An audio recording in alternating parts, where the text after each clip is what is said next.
자, 지금 김건희 씨가 예. 들어오는 것 같습니다. 예. 하얀색 마스크를 착용하고 부축을 받으면서 자리에 앉는 모습입니다. 네, 자리에 앉으시죠. 예.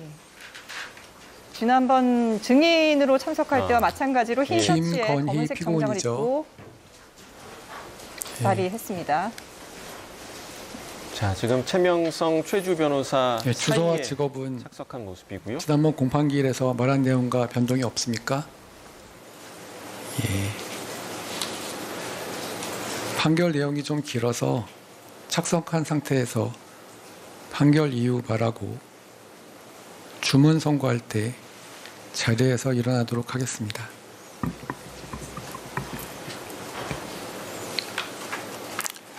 예, 먼저 항소 이후의 요지 말하겠습니다. 원심 공소사실은 크게 세 개로 나뉩니다. 자본시장과 금융투자업에 관한 법률 위반, 이하 자본시장법 위반이라고 합니다. 둘째 정치자금법 위반, 셋째 특정범죄 가중처벌 등에 관한 법률 위반, 알선수재, 이하 알선수재라고 합니다. 그중 알선수재 부분은 2022년 4월 7일자, 2022년 7월 5일자, 2022년 7월 29일자로 나누어서 공소가 제기되었습니다. 먼저 원심은 자본시장법 위반의 점에 관해서 무죄, 이후에서 면소, 정치자금법 위반의 점에 관하여 무죄, 2022년 4월 7일자 알선 수재의 점에 관하여 무죄, 2022년 7월 5일자와 2022년 7월 29일자 각 알선 수재의 점에 관해서 유죄로 판단하고 징역 8월 및 몰수 추징을 선고했습니다. 이에 대해서 피고인의 항소 이유는 유죄가 선고된 2022년 7월 5일자와 2022년 7월 29일자 각 알선 수재 부분에 관해서 사실 오인 및 법리 오해, 또 양형이 너무 무겁다는 이유로 항소를 제기했습니다.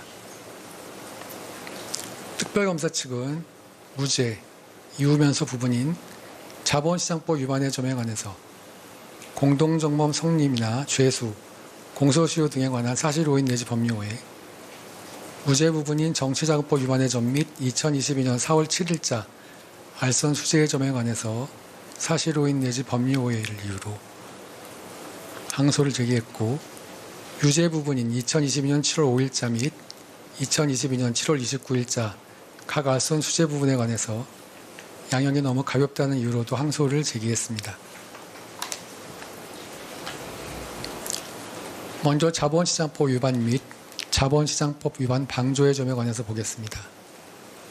특별검사 측은 이 법원에 이르러 기존 공소사실을 주의적 공소사실로 유지하면서 일부 내용을 변경하는 내용으로, 또 예비적 공소사실로 방조 부분을 추가하는 내용으로 공소장 변경 허가 신청을 하였고, 그 신청이 받아들여져 공소장이 변경됐습니다.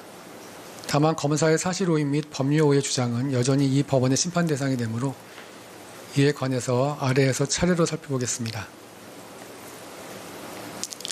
이 사건 공소사실은 주의적 공소사실로 피고인은 권모 씨 등과 공모하여 2010년 10월 21일경부터 2012년 12월 7일경까지 사이에 도이치모터스 주식의 매매에 관하여 총 62만 5,093주에 대한 통정 가장 매매를 하고 3,127회의 이상 매매 주문 등 시세 조정성 주문을 제출하여 도이치모터스 주식의 매매 거래가 성황을 이루고 있는 듯이 잘못 알게 하거나 그 시세를 변동시키는 행위 및 시세를 고정시키거나 안정시킬 목적으로 그 증권에 관한 일련의 매매를 함으로써 8억 1,144만 3,596원의 차익을 실현하여 동액 상당의 부당이득을 취득하였다는 부분입니다. 예비적 공소사실은 피고인은 위와 같이 권모 씨, 이모 씨 등이 도이치모터스 주식에 관한 시세 조정을 하고 있다는 사실을 알면서도 2010년 10월 28일경부터 2012년 11월 28일경까지 도이치모터스 주식 합계 61만 195주를 매수하고 2010년 10월 28일경부터 2021년 3월 30경 사이 51만 4,725주에 대한 통정 매매를 하고 2021년 1월 10일경부터 2012년 8월 9일까지 사이에 43회에 걸쳐 이상매매 주문 등 시세 조정성 주문을 제출함으로써 권모 씨, 이모 씨 등의 위 시세 조정 행위를 용이하게 하여 이를 방조하고 동액 상당의 차익을 실현하여 부당이득을 추적하였다는 취지입니다. 원심은 주의적 공소사실 중 2010년 10월 22일부터 28일경부터 2011년 1월 13일경까지 이 사건 대신증권 및 이 사건 미래에셋대우 계좌에서 이루어진 일련의 매매 행위를 첫 번째 행위로 2011년 3월 30일경 이 사건 하나투자증권 계좌에서 이루어진 한 개의 매수 행위를 두 번째 행위로 2012년 7월 25일경부터 2012년 8월 9일경까지 하나투자증권 계좌에서 이루어진 일련의 매수 행위를 세 번째 행위로 특정 구분한 다음 첫 번째 행위는 포괄일제, 두 번째 행위는 단일범행, 세 번째 행위는 포괄일제를 구성한다고 판단하고 위각 행위는 실체적 경합범위에 해당하며 첫 번째, 두 번째 행위는 10년의 공소시효가 도과하여 이후면소, 세 번째 행위는 무죄로 판단했습니다. 또한 원심은 첫 번째 행위에 관해서 피고인은 민모 씨, 김모 씨 등에게 넘겨준 도이치모터스 주식 18만 주 및 블랙펄 측에 제공된 이 사건 미래에셋대우 계좌가 도이치모터스 주식에 대한 시세 조정 행위에 도움될 수 있다는 사정을 미필적으로나마 인식하면서 이익을 얻기 위해 이를 용인한 것으로 볼 여지가 있다고 판단하면서도 공동정범으로서의 공동 가공의 의사가 있었다거나 기능적 행위 지배가 있었다고 볼 수 없다는 이유로 공동정범의 성격을 인정하지 않았습니다. 두 번째 행위는 10년의 공소시효가 도과되었을 뿐만 아니라 세 번째 행위와 마찬가지로 공범들과 사이에 의사연락하에 이루어진 행위라고 볼 수 없다고도 판단했습니다. 이에 대해서 저희 재판부는 다음과 같이 판단했습니다. 먼저 특별검사 측의 주의적 공소사실을 보면 피고인을 이 사건 시세조정 행위의 공동전범으로 공소를 제기한 것입니다. 따라서 피고인에게 공동정범 책임이 성립하는지에 관해서 먼저 살펴보겠습니다. 크게 블랙펄에 대한 자금과 증권계좌 위탁, 통정 매매 과정, 그 밖의 사정으로 나누어 살펴본 다음에 결론 부분을 말씀드리겠습니다. 먼저 블랙펄에 대한 자금과 증권계좌 위탁입니다. 여기서 블랙펄은 주식회사 블랙펄 인베스트를 말합니다. 김모 씨는 2010년 10월경 블랙펄의 대표이사 이모 씨와 함께 도이치모터스의 최대 주주 겸 대표이사 권모 씨를 만나 그로부터 시세 조정을 의뢰받게 되었고 2010년 10월 19일부터 20일경 블랙펄 측의 민모 씨에게 권모 씨를 찾아가 주변인들 보유 주식을 알아봐 달라고 제안할 것임을 알려주는 문자 메시지를 보냅니다. 피고인은 2010년 10월 22일경 권모 씨의 권유에 따라 자신 명의 이 사건 미래에셋대우 계좌에 10억 원을 새롭게 입금하고 그 무렵 블랙펄 측에 위 증권계좌를 위탁하였으며 위 증권계좌에 2010년 10월 2일경 9억 5천만 원과 11월 4일경 5천만 원을 추가로 입금한 것입니다. 이와 같은 피고인의 자금 및 증권계좌 제공은 이 사건 시세조정행위 초기부터 이루어졌는데 블랙펄 측의 수익의 40%를 나눠주기로 하고 위와 같이 20억 원이 들어있는 증권계좌를 제공하면서 도이치모터스 주식의 매도 매수 권한까지 맡기는 것이었습니다. 그런데 피고인은 이미 권모 씨와 친문을 가지고 있으면서 상장 이전부터 구 도이치모터스의 유상증자에 참여하기도 했던 사람으로 블랙펄을 거치지 않더라도 권모 씨로부터 직접 필요한 정보를 얻을 수 있었습니다. 피고인이 자연스러운 주가 상승을 기대하거나 미공개의 중요 정보를 이용한 주가 상승을 기대하였다면 블랙펄 측의 수익의 40%나 지급하기로 하고 1인 매매를 맡기지는 아니하였을 것입니다. 결국 피고인이 블랙펄 측의 수익의 40%를 지급하기로 한 것은 시장 상황에 따른 주가 상승 외에 블랙펄 측이 인위적으로 만들어내는 주가 상승에 대한 대가였을 가능성을 배제할 수 없습니다.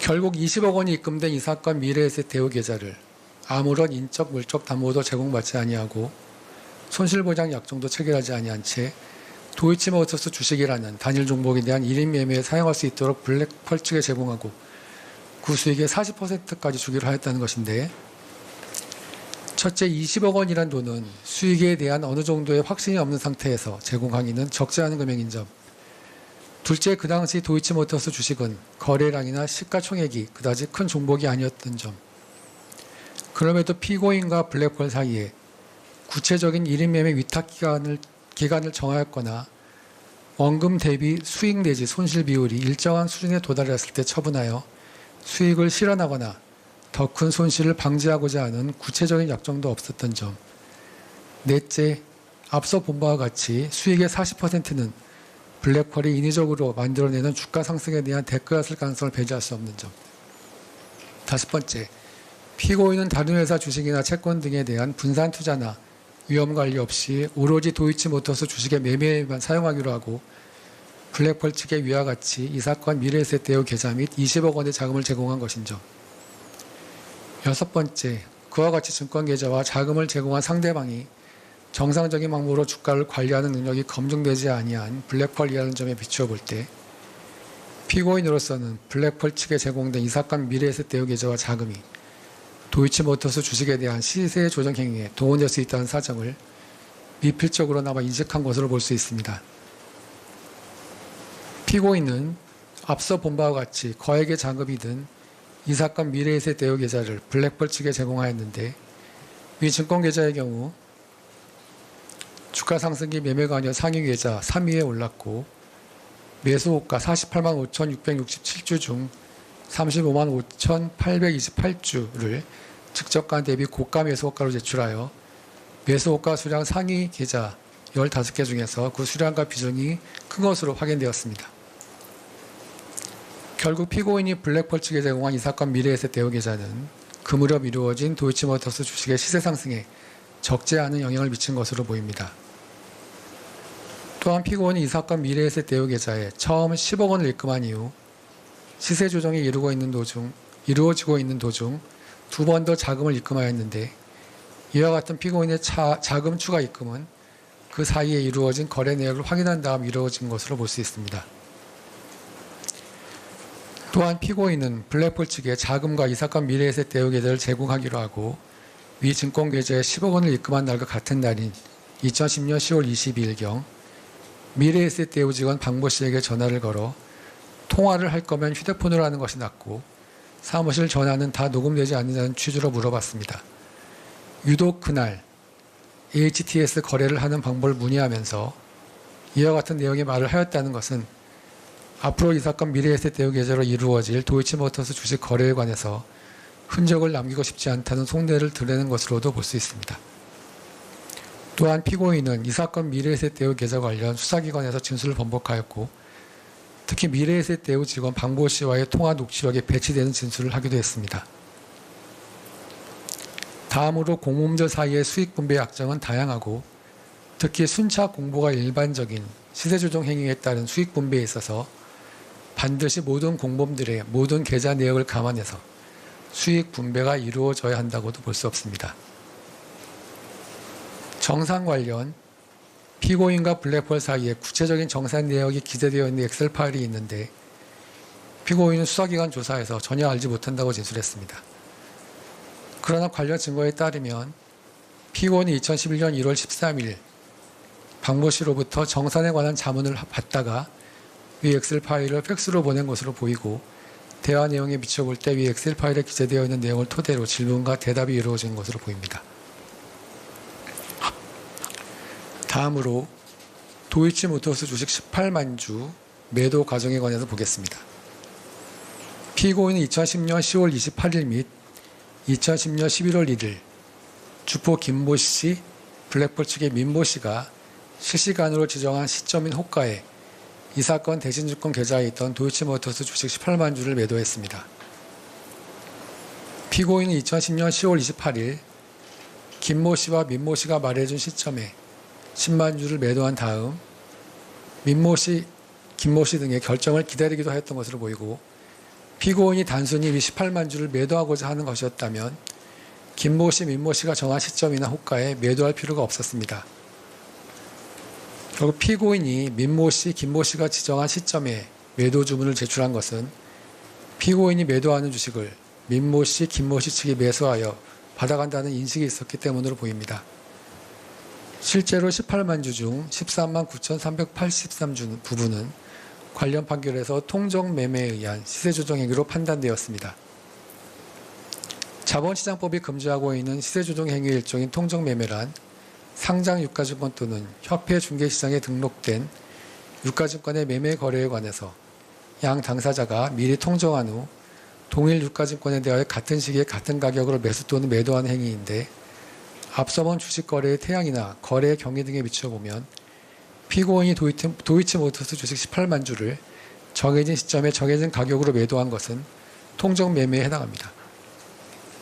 여기에서 다음에서 보는 해당 주식의 가격 및 거래량의 동향, 전후의 거래 상황 등을 보태어 보면 도이치모터스 주식 18만 주를 매도할 당시 피고인에게 미필적으로나마 그 매매가 성악을 이루고 있는 듯이 잘못 알게 하거나 그 밖에 타인에게 그릇된 판단을 하게 할 목적이 있었다고 볼 수밖에 없습니다.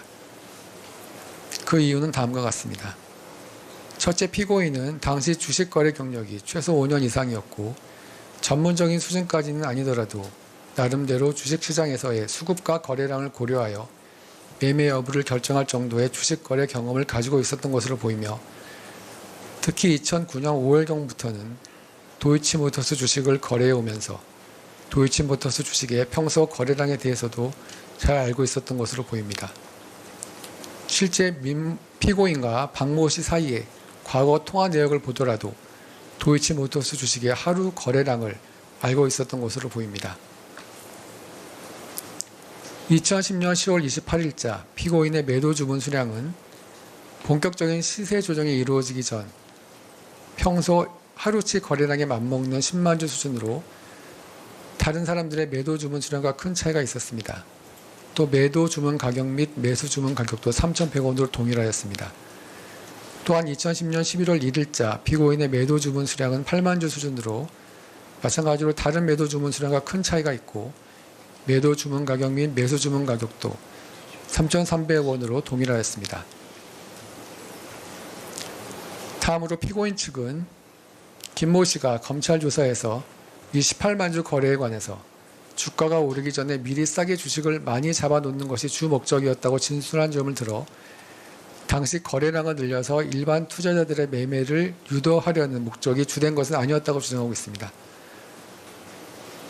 그러나 거래가 성황을 이루고 있는 듯이 오인하게 하거나 기타 타인으로 하여금 그릇된 판단을 하게 할 목적은 다른 목적과의 공존 여부나 어느 목적이 주된 것인지는 문제되지 않습니다.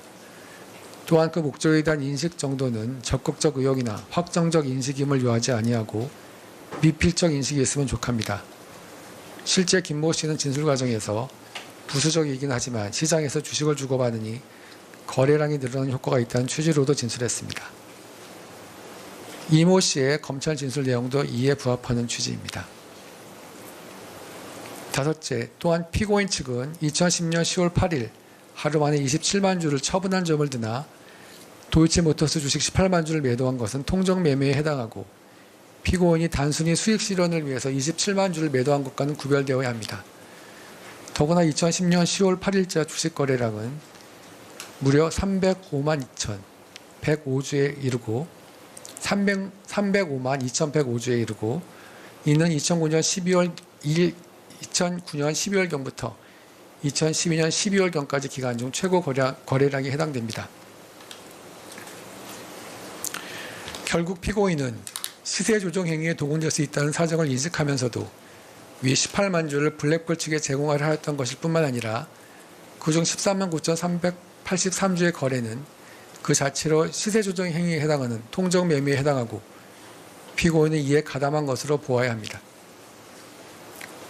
한편 도이치모터스 주식이 이 사건 대신증권 계좌에서 매도되는 사이에 이 사건 미래에셋 대우 계좌에서는 매수가 이루어졌는데, 피고인은 이 사건 대신증권 계좌에서 도이치모터스 주식이 매도가 이루어지고 있는 도중 이 사건 미래에셋 대우 계좌에서는 더 높은 금액으로 매수가 이루어지고 있던 사실을 얼마 지나지 않은 시점에 알게 되었던 것으로 보입니다. 주식 거래에 발생하는 손실을 예민하게 받아들이는 성향을 가지고 있던 피고인이 이와 같은 거래가 이루어지고 있다는 것을 광보 씨로부터 들으면서도 놀라거나 별다른 의문을 표시하지 않았고 달리 블랙펄 측에 이의를 제기하였다는 사정도 기록상 나타나 있지 않습니다. 그 밖의 사정을 검토하겠습니다. 블랙펄 측은 피고인에게 2011년 1월 10일 및 2011년 1월 12일에 있었던 블록딜 거래의 구체적인 거래 조건이나 목적을 공유하지 아니한 것으로 보이고 추가 수수료 공제에 따른 피고인과 블랙펄 측의 분쟁이 있었던 것도 사실입니다. 그러나 위와 같은 블록딜은 피고인과의 정산을 앞두고 이루어진 것으로 자신들의 거래 목적을 피고인이 알 경우 반대할 것으로 보여 알려주지 아니한 것으로 볼 수는 있으나 다수의 공범이 순차적으로 가담하는 시세조정 범행의 특성상 공범들 사이에 정산되지 이익 배분을 앞두고 서로 속고 속이는 일이 드물지 않게 일어나는 이상 피고인에게 거래 목적을 그대로 알려주지 않았다 하여 그 이전부터 존재하였던 공모관계의 존재까지 부정할 수는 없을 것입니다. 정산 과정에서의 블랙홀 측과의 수수료 문제 등으로 인한 다툼 또한 이와 같은 공범들 사이의 이익 배분에 관한 다툼에 지나지 않는 것으로 보입니다. 한편 손모 씨는 관련 판결에서 주의적 공소사실인 자본시장법 위반의 점을 무죄로 판단되고 방조범의 성립만 인정되었습니다. 그런데 피고인은 위 손모 씨와 달리 적어도 2011년 1월 13일까지는 블랙펄 측의 지시나 요청에 아무런 이유 없이 따랐고 블랙펄 측이 20억 원의 자금과 이 사건 미래에셋 대우 계좌 등을 넘겨주어 블랙펄 측이 매도 매수 주문을 할 수 있게 하였으며 손모 씨의 경우 시세조정 세력으로부터 수익을 배부받는 것으로 보기 어려운 반면 피고인은 블랙펄 측과의 정산을 거쳐 그 수익을 받았고 특히 도이치모터스 주식 18만 주 중 14만 9,383주를 통정매매 형식으로 블랙펄 측에 넘겨주어 시세조정 행위에 직접 가담하였는 바 이와 같은 행위가 단순히 블랙펄 측의 시세조정 행위를 용이하게 한 것으로는 볼 수 없습니다. 또한 피고인 측은 김모 씨와 이모 씨 사이의 각 통화 내용을 등을 들어 피고인이 시세조정에 대한 인식이 없었고 오히려 시세조정 세력들에 의해서 피해를 입었다는 취지로 주장합니다. 그러나 그 내용을 전체적으로 살펴보면 그와 같은 통화가 이루어질 무렵 시세조정과 관련하여 피고인에 대하여 이루어지고 있던 여러 언론 매체의 추적 보도나 시민단체의 고발, 수사 등으로 자신들의 시세조정 범행이 드러나게 되고 그로 인하여 처벌받을 수 있다는 점에 관한 불안이나 위기감, 자신들을 끌어들인 권모 씨 등에 대한 불만 속에서 나온 대화로 주로 권모 씨를 비난하고 자신들의 책임이 없거나 미미하다는 취지입니다. 그와 같은 통화 내용만을 가지고 피고인의 이 사건 시세조정 범행 관여 정도를 가늠할 수 없습니다. 한편 피고인 측은 김모 씨가 피고인을 시세조정 세력 내부에 있는 자가 아니라 외부인으로 인식하였다는 근거로 김모 씨가 민모 씨나 연모 씨 등에게 보낸 문자 메시지를 지적하지만 위각 문자 메시지의 경우 피고인과 블랙펄 사이에 2011년 1월 13일경 이루어진 정산 이후의 문자 메시지로서 그 이전에도 김모 씨가 피고인을 시세조정 세력 내부에 있는 자가 아니라 외부인으로 인식하였다는 근거가 될 수 없습니다.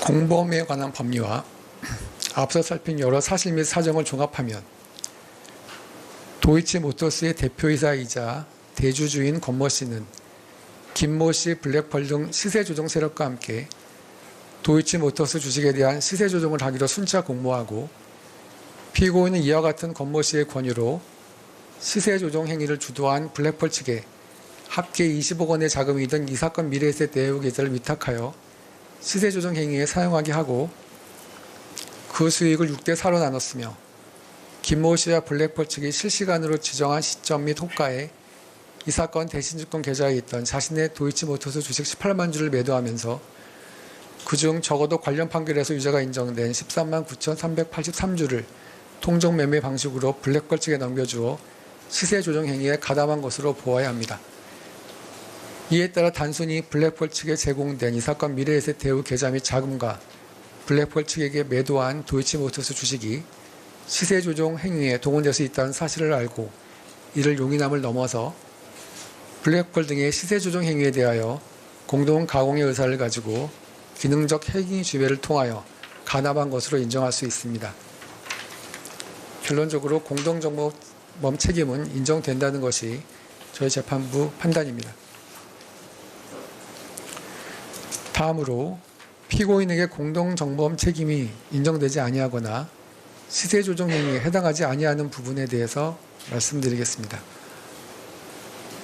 별지 범죄일람표 1순번 1-4, 17, 80 기재 주식거래 부분입니다. 피고인이 겉멋이 둔가 범행을 공모하였다고 볼 수 없는 2010년 10월 21일경 별지 범죄일람표 1순번 1-4 기재 거래에 관해서는 공동정범으로서 책임이 성립하지 않습니다. 다음으로 별지 범죄일람표 1 순번 17 기재 거래는 관련 판결에서 통정 가장매매로 인정되지 않았고 달리 볼 증거도 없습니다. 같은 범죄일람표 1 순번 80 기재 거래 또한 관련 판결에서 통정 가장매매로 인정되지 아니하였고 특별검사 측이 제출한 증거만으로는 위와 같은 거래가 통정매매에 해당한다고 단정하기 어렵습니다. 다음으로 피고인과 블랙펄 측과의 정산 이후인 2011년 1월 14일경부터 2012년 12월 5일경까지 이 사건 대신증권 계좌, 이 사건 하나투자증권 계좌에서 이루어진 주식거래 부분에 관해서 보겠습니다. 원심은 이 부분에 대해서 피고인이 2011년 1월 13일경 블랙펄 측에 맡긴 도이치모터스 주식에 관한 1인 매매를 종료하였고 블랙펄 측과 수익금을 정산하는 과정에서 크게 이의를 제기하였다는 점 등의 여러 사정을 들어 특별검사 측이 제출한 증거만으로는 2011년 1월 14일경부터 2012년 12월 5일경까지 이 사건 대신증권 계좌, 이 사건 하나투자증권 계좌에서 이루어진 도이치모터스 주식 매매가 피고인과 겉멋이 등의 의사 연락하에 이루어진 것이라고 단정하기 어렵고 달리 이를 인정할 증거가 없다고 판단했습니다. 우리 재판부는 이와 같은 원심의 판단은 옳고 피고인이 2021년 1월 13일 블랙펄 측과의 정산을 거친 이후 이 사건 하나투자증권 계좌 등으로 도이치모터스 주식을 매수한 거래는 시세 조정 행위로 볼 수 없다는 입장입니다. 구체적으로 별지 범죄일람표 1순번 81기재 거래인 2021년 3월 30일자 거래는 관련 판결에서 시세 조정 행위로 인정되지 않았고 특별검사 측이 제출한 증거만으로 통정 매매로 볼 수 없습니다. 범죄 사실의 증명이 없는 경우에 해당합니다. 다음으로 피고인 명의 이 사건 하나투자증권 계좌로 2012년 7월 25일부터 2012년 8월 9일경까지 이루어진 거래는 관련 판결에서 시세조정 행위로 판단되지 않았고 앞서 본 바와 같이 같은 취지의 원심 판단은 정당하므로 피고인이 다른 공범들과 공모하여 2012년 7월 25일경부터 2012년 8월 9일경까지 사이에 별지 범죄일람표 2순번 일부 기재와 같이 42회 이상 매매 주문 등 시세 조정성 주문을 제출함으로써 매매가 성악을 이루고 있는 듯이 잘못 알게 하거나 그 시세를 변동시키는 매매를 하였다는 공소사실은 범죄 사실의 증명이 없는 경우에 해당합니다. 다음으로 2012년 12월 7일경까지 시세 조정 행위가 지속되었음을 전제로 하는 부분입니다. 특별검사 측은 이 법원에 이르러 공범들의 시세 조정 행위가 2012년 12월 7일경까지 지속되었음을 이유로 범행 종기를 변경하였으나 제출된 증거만으로 당초 공소를 제기한 범행 종기인 2012년 12월 5일이 지난 이후 공범들이 통정 가장 매매에 의한 시세 조정 행위와 현실 거래에 의한 시세 조정 행위를 이어갔다는 사실을 인정하기 부족하고 달리 이를 인정할 증거가 없으므로 이 부분 공소사실은 범죄 사실이 증명이 없는 경우에 해당합니다. 다음으로 앞서 본 바와 같이 피고인에게 공동정범 책임이 인정되지 아니하거나 시세 조정 행위에 해당하지 아니하는 부분에 관해서 피고인에게 방조 책임을 인정할 수 있는지에 관해서 보겠습니다. 우선 앞에서 피고인의 범행 가담 이전이나 시세 조정 행위로 볼 수 없다고 판단된 거래에 관한 피고인의 방조 책임도 성립할 수 없습니다. 따라서 2010년 10월 21일경, 2010년 10월 28일경, 2011년 1월 13일경 기재 거래 관련 피고인의 방조 책임이나 2012년 12월 6일 및 2012년 12월 7일경에도 시세 조정 행위가 있었음을 전제로 한 피고인의 방조 책임 또한 성립하지 않습니다. 또한 2011년 1월 14일 이후에도 도이치모터스 주식 매수 거래가 이루어진 사실은 앞서 인정한 내용과 같습니다. 그러나 피고인은 김모 씨 등 시세 조정 세력들의 범행 실행을 용이하게 할 의사로 도이치모터스 주식을 매수한 것이 아니라 주가가 오를 것으로 예상하고 스스로의 판단으로 주식을 매수한 것으로 보아야 하므로 2011년 1월 14일 이후 주식을 매수하였다고 하여 정범의 실행을 방조한다는 방조의 고의가 인정될 수 없습니다. 따라서 이 부분 방조 책임도 인정될 수 없습니다. 다음으로 2011년 1월 14일 이후 공범들의 시세 조정 행위에 대한 피고인의 죄책에 관해서 보겠습니다. 공동정범은 범죄 행위 시에 그 의사의 연락이 묵시적이거나 간접적이거나를 불문하고 행위자 상호 간에 주관적으로 서로 범죄 행위를 공동으로 한다는 공동 가공의 의사가 있으므로 성립하고 범죄의 실행을 공모하였다면 다른 공모자가 이미 실행 행위에 착수한 이후에는 그 공모관계에서 이탈하였다고 하더라도 공동정범의 책임을 면할 수 없으며 나아가 다른 공범의 범행을 중지하게 하지 아니한 이상 자기만의 범위를 철회 포기하여도 중지미수로서 인정될 수 없습니다. 더욱이 주식 시세 조정의 목적으로 허위 매수 주문 행위, 고가 매수 주문 행위 및 통정 매매 행위 등을 반복한 경우 불공정 거래 행위 금지 위반의 포괄일죄가 성립하는 것이고 피고인이 포괄일죄의 관계에 있는 범행의 일부를 실행한 후 공범 관계에서 이탈하였으나 다른 공범자에 의해 나머지 범행이 이루어진 경우 피고인이 관여하지 아니한 부분에 대해서도 죄책을 부담합니다. 앞서 본 바와 같이 피고인은 권모 씨, 김모 씨, 블랙펄 등과 순차 공모하여 블랙펄 측의 수익의 40%를 나눠주기로 하고 시세 조정을 위한 자금 및 이 사건 미래에셋 대우 계좌를 제공하였으며 통정 매매에 의한 시세 조정 행위에 가담하던 등 포괄일죄의 관계에 있는 범행의 일부를 실행하였는 바 피고인이 2011년 1월 13일 블랙펄 측과의 정산을 거쳐 공모관계에서 이탈하였다고 보더라도 다른 공범들이 시세 조정 행위를 2012년 12월 5일까지 계속하였으며 피고인이 다른 공범들의 범행 실행을 저지하지도 아니하는 이상 그 이후 다른 공범들이 행한 시세 조정 행위에 대하여도 그 죄책을 부담하게 됩니다. 다음으로 부당이득 얘기에 관해서 보겠습니다. 특별검사 측은 피고인의 명의 또는 그 차명 계좌에서 이루어진 거래만을 토대로 부당이득액을 계산하여 8억 1,144만 3,596원을 피고인의 부당이득액으로 산정했습니다. 그러나 관련 법령과 관련 법리 등에 비추어 볼 때 위 부당이득액은 구 자본시장법상 가중구성 요건으로서 적용이 가능한 위형적 부당이득액으로 특정되지 않습니다. 이 사건 시세조정 행위로 인한 부당이득액은 산정하기 곤란한 경우에 해당한다고 판단되므로 구 자본시장법 제443조 제2항 제2호에 가중구성 요건을 적용할 수 없습니다. 그 구체적인 이유는 다음과 같습니다.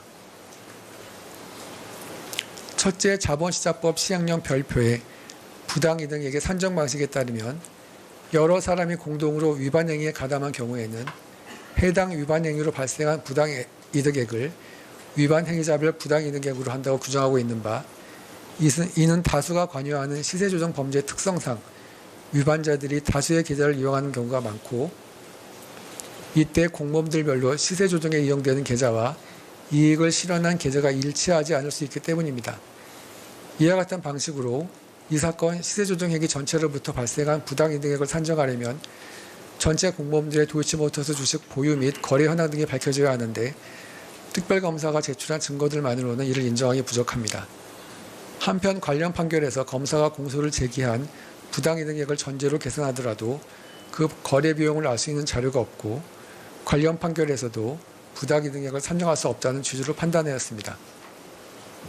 둘째, 특별검사 측은 부당이득액을 계산하면서 외부 요인의 영향을 고려하지 아니하였고 그 이유는 전체 범죄행위 기간에 해당하는 총 532일 거래일 중 피고인의 주식 매매는 45거래일에 불과하기 때문이라고 주장하고 있습니다.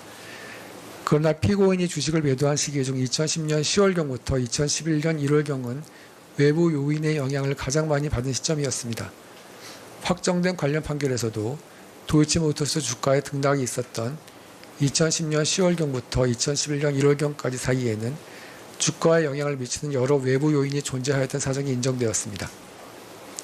세 번째, 부당이득액은 위반 행위와 관련된 거래로 얻은 이익액인데 2010년 10월 28일부터 11월 1일까지 도이치모터스 주식 18만 주의 매매 차익인 1억 704만 2,581원의 경우 위반행위 기간의 매도 금액에서 위반행위 이전 기간인 2010년 1월 12일부터 29일까지의 매수 금액을 공제하는 방식으로 산정하였는 바 이는 피고인이 관여한 이 사건 시세조정 행위와 관련된 거래로 얻은 이익으로 볼 수 없습니다.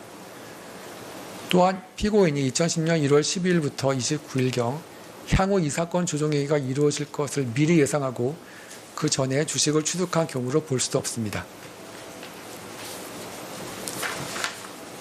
마지막으로 공소시효에 관해서 보겠습니다.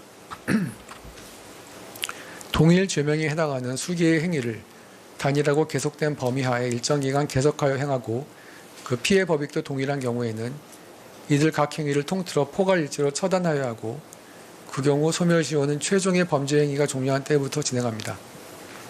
앞서 본 바와 같이 피고인은 권모씨, 김모씨, 블랙펄드가 순차 공모하여 블랙펄 측에 수익의 40%를 나누어 주기로 하고 시세 조정을 위한 자금 및 이 사건 미래에세 대여 기재를 제공하였으며 통정 매매에 의한 시세 조정 행위에 가담하는 등 포괄일체 관계에 있는 범행의 일부를 실행하였고 피고인이 2011년 1월 13일경 정산을 거쳐 공모관계에서 이탈한 이후에도 다른 공모범들의 이 사건 시세조정 행위는 2012년 12월 5일까지 계속되었는 바 피고인은 이에 관해서도 공동전범의 죄책을 부담하게 됩니다.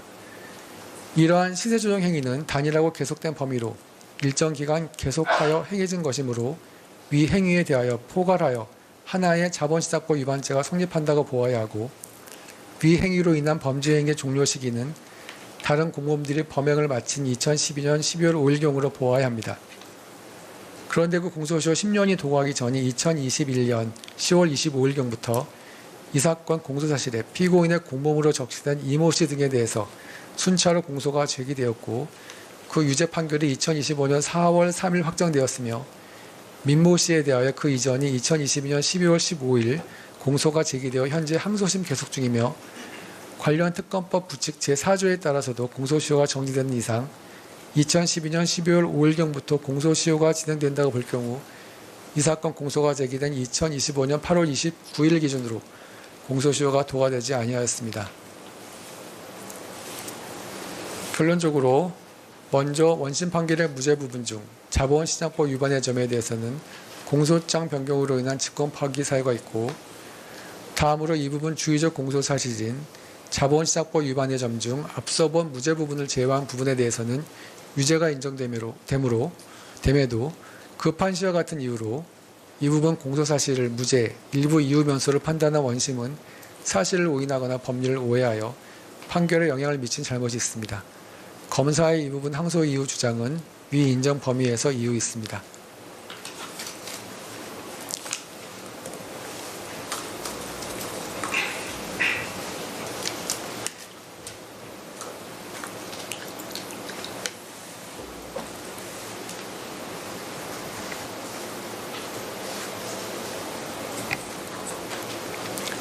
다음으로 정치자금법 위반의 점에 관해서 보겠습니다. 마찬가지로 공소장 변경으로 인한 직권 판단입니다.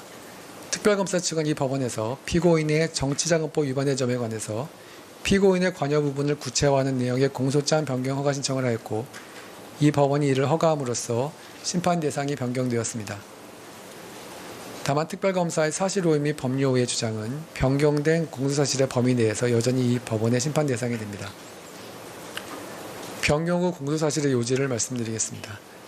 명태균은 2021년 6월 18일경 윤석열을 위한 대선 여론조사를 실시하여 피고인 부부에게 무상으로 제공하기로 상호 협의하고 2021년 6월 26일경부터 2022년 3월 1일경까지 사이에 공표용 여론조사 36회, 2021년 8월 13일경부터 2022년 3월 8일경까지 사이에 비공표용 여론조사 총 22회를 실시하고 그 결과를 공표하거나 피고인 등에게 전달하는 방법으로 피고인 부부에게 합계 2억 7,440만 원 비용 상당의 여론조사를 무상으로 제공하였고 피고인과 윤석열은 위와 같은 여론조사를 무상으로 제공받았으며 이와 같이 피고인은 윤석열과 공모하여 정치자금법이 정하지 아니한 방법으로 명태균으로부터 정치자금을 기부받은 것이라는 취지로 공소가 제기되었습니다.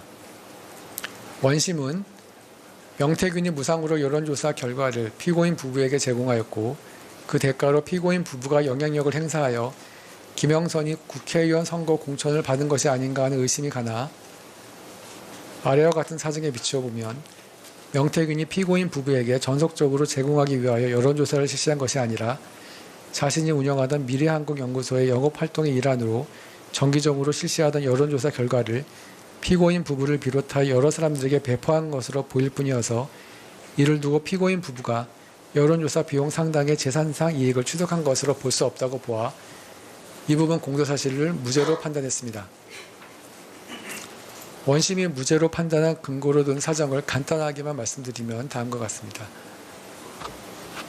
첫째, 피고인이 명태균이 운영하는 미래한국연구소 또는 여론조사 기관인 P&R과 여론조사에 관해서 계약을 체결한 사실이 없다.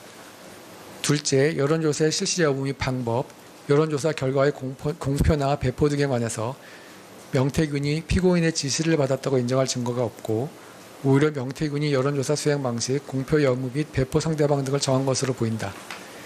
셋째, 명태균은 피고인 부부를 만나기 전부터 미래한국연구소의 비용으로 여론조사를 실시하고 있었고 이와 같이 미래한국연구소의 비용으로 여론조사를 실시한 이유는 그 홍보 효과를 통해 명태균 또는 미래한국연구소가 스스로 얻는 이익이 있었고 명태균 스스로의 정치적 성향에 기인하여 자발적으로 여론조사를 실시할 동기도 있었던 것으로 보인다.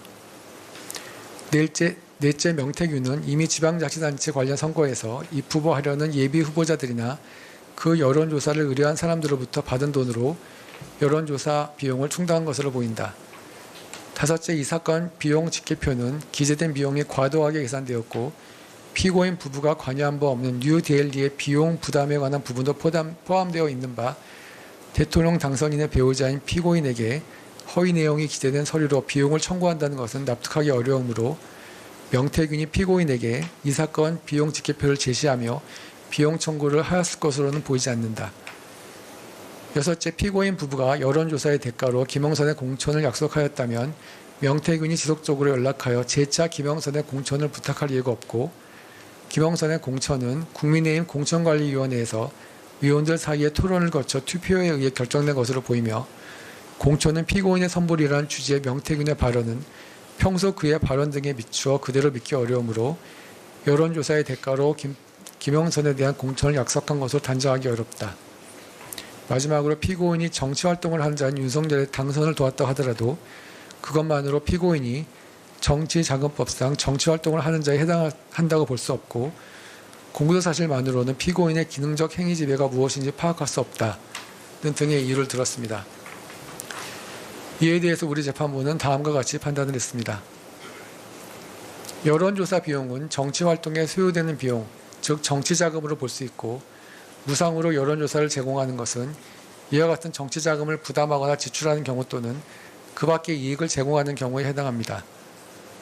정치활동을 하는 자로부터 의뢰를 받거나 그와 협의하에 무상으로 여론조사를 해주는 경우 여론조사 비용 상당의 정치자금을 기부한 것으로 보아 정치자금법 위반죄가 성립할 수 있으나 정치활동을 하는 자로부터 의뢰를 받거나 그와의 협의 없이 본인 또는 소속된 단체의 정치적 목적이나 영업 등을 위하여 일방적으로 여론조사를 실시하거나 미리 예정된 여론조사를 그대로 실시하는 경우에는 그 결과를 제공하거나 제공받았다 하여 여론조사 비용 상당의 정치자금을 기부하거나 기부받는 것으로 볼 수 없고 그러한 행위를 통해 자신이 정치자금법 등이 정하지 아니하는 방법으로 정치자금을 기부하거나 기부받는다는 점에 대한 범위도 인정될 수 없습니다.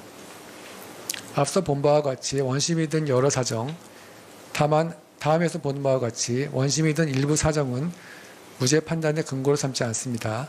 게다가 원심 및 이 법원이 적법하게 채택할 조사 증거에 따라 인정되거나 그로부터 쉽게 추산되는 아래와 같은 사정을 보태어보면 원심이 그 판시와 같은 이유를 들어 명태균이 피고인 부부에게 제공하기 위하여 여론조사를 실시한 것이 아니라 자신이 운영하던 미래한국연구소의 영업활동의 일환 또는 그 스스로의 정치적 성향에 기인하여 실시한 여론조사의 결과를 피고인 부부를 비롯하여 여러 사람들에게 배포한 것으로 보일 뿐이어서 이를 두고 피고인 부부가 여론조사 비용 상당의 재산상 이익을 취득한 것으로 볼 수 없다고 봐 이 부분 공소사실에 대해서 무죄로 판단하는 것은 결론적으로 수긍할 수 있고 여기에 사실을 오인하거나 법리를 오해하여 판결에 영향을 미친 잘못은 없습니다.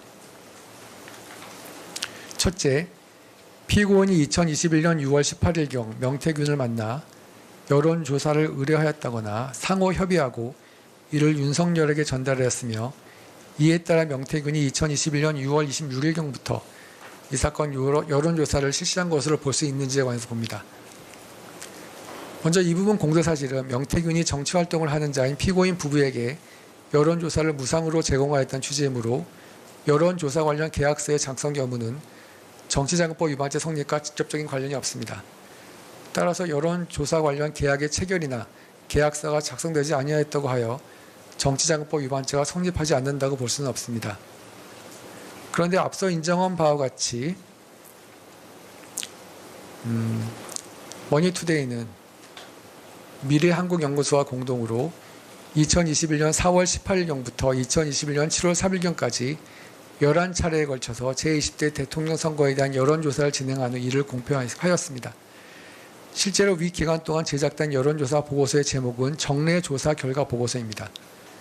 명태균은 이와 같이 여론조사 실시계획이 이미 수립되어 여론조사가 진행 중이던 2021년 6월 16일 조모 씨, 김모 씨와 함께 한모 씨를 만났고 한모 씨를 통해 2021년 6월 18일경 피고인을 만난 것입니다. 이와 같이 그 만남 당시 이미 여론조사가 예정되어 있었던 데다가 당시 명태균이 피고인을 만난 주된 목적은 윤석열과 김종인의 만남을 주선하기 위함이었던 것으로 보이고 그렇다면 명태균의 언행에 관한 주관적 판단이나 추측의 주된 내용인 원심 증인 강모 씨, 김모 씨 등의 각 진술 등 제출된 증거만으로 당시 피고인이 명태균에게 여론조사를 의뢰하였다거나 여론조사에 관해서 상호 협의하고 피고인이 이를 윤석열에게 전달하였다고 인정하기 부족하고 달리 이를 인정할 증거가 없습니다. 다음으로 여론조사 표본 추출 방식 변경에 관해서 검토하겠습니다. 이 사건 여론조사 중 국민의힘 대통령 후보 최종 경선 결과 발표일인 2021년 12월 5일 이전까지 이루어진 여론조사와 관련하여 그 이전에 이루어진 여론조사에 비하여 표본 추출 방식상 윤석열에게 유리한 여론조사가 실시된 것은 사실입니다.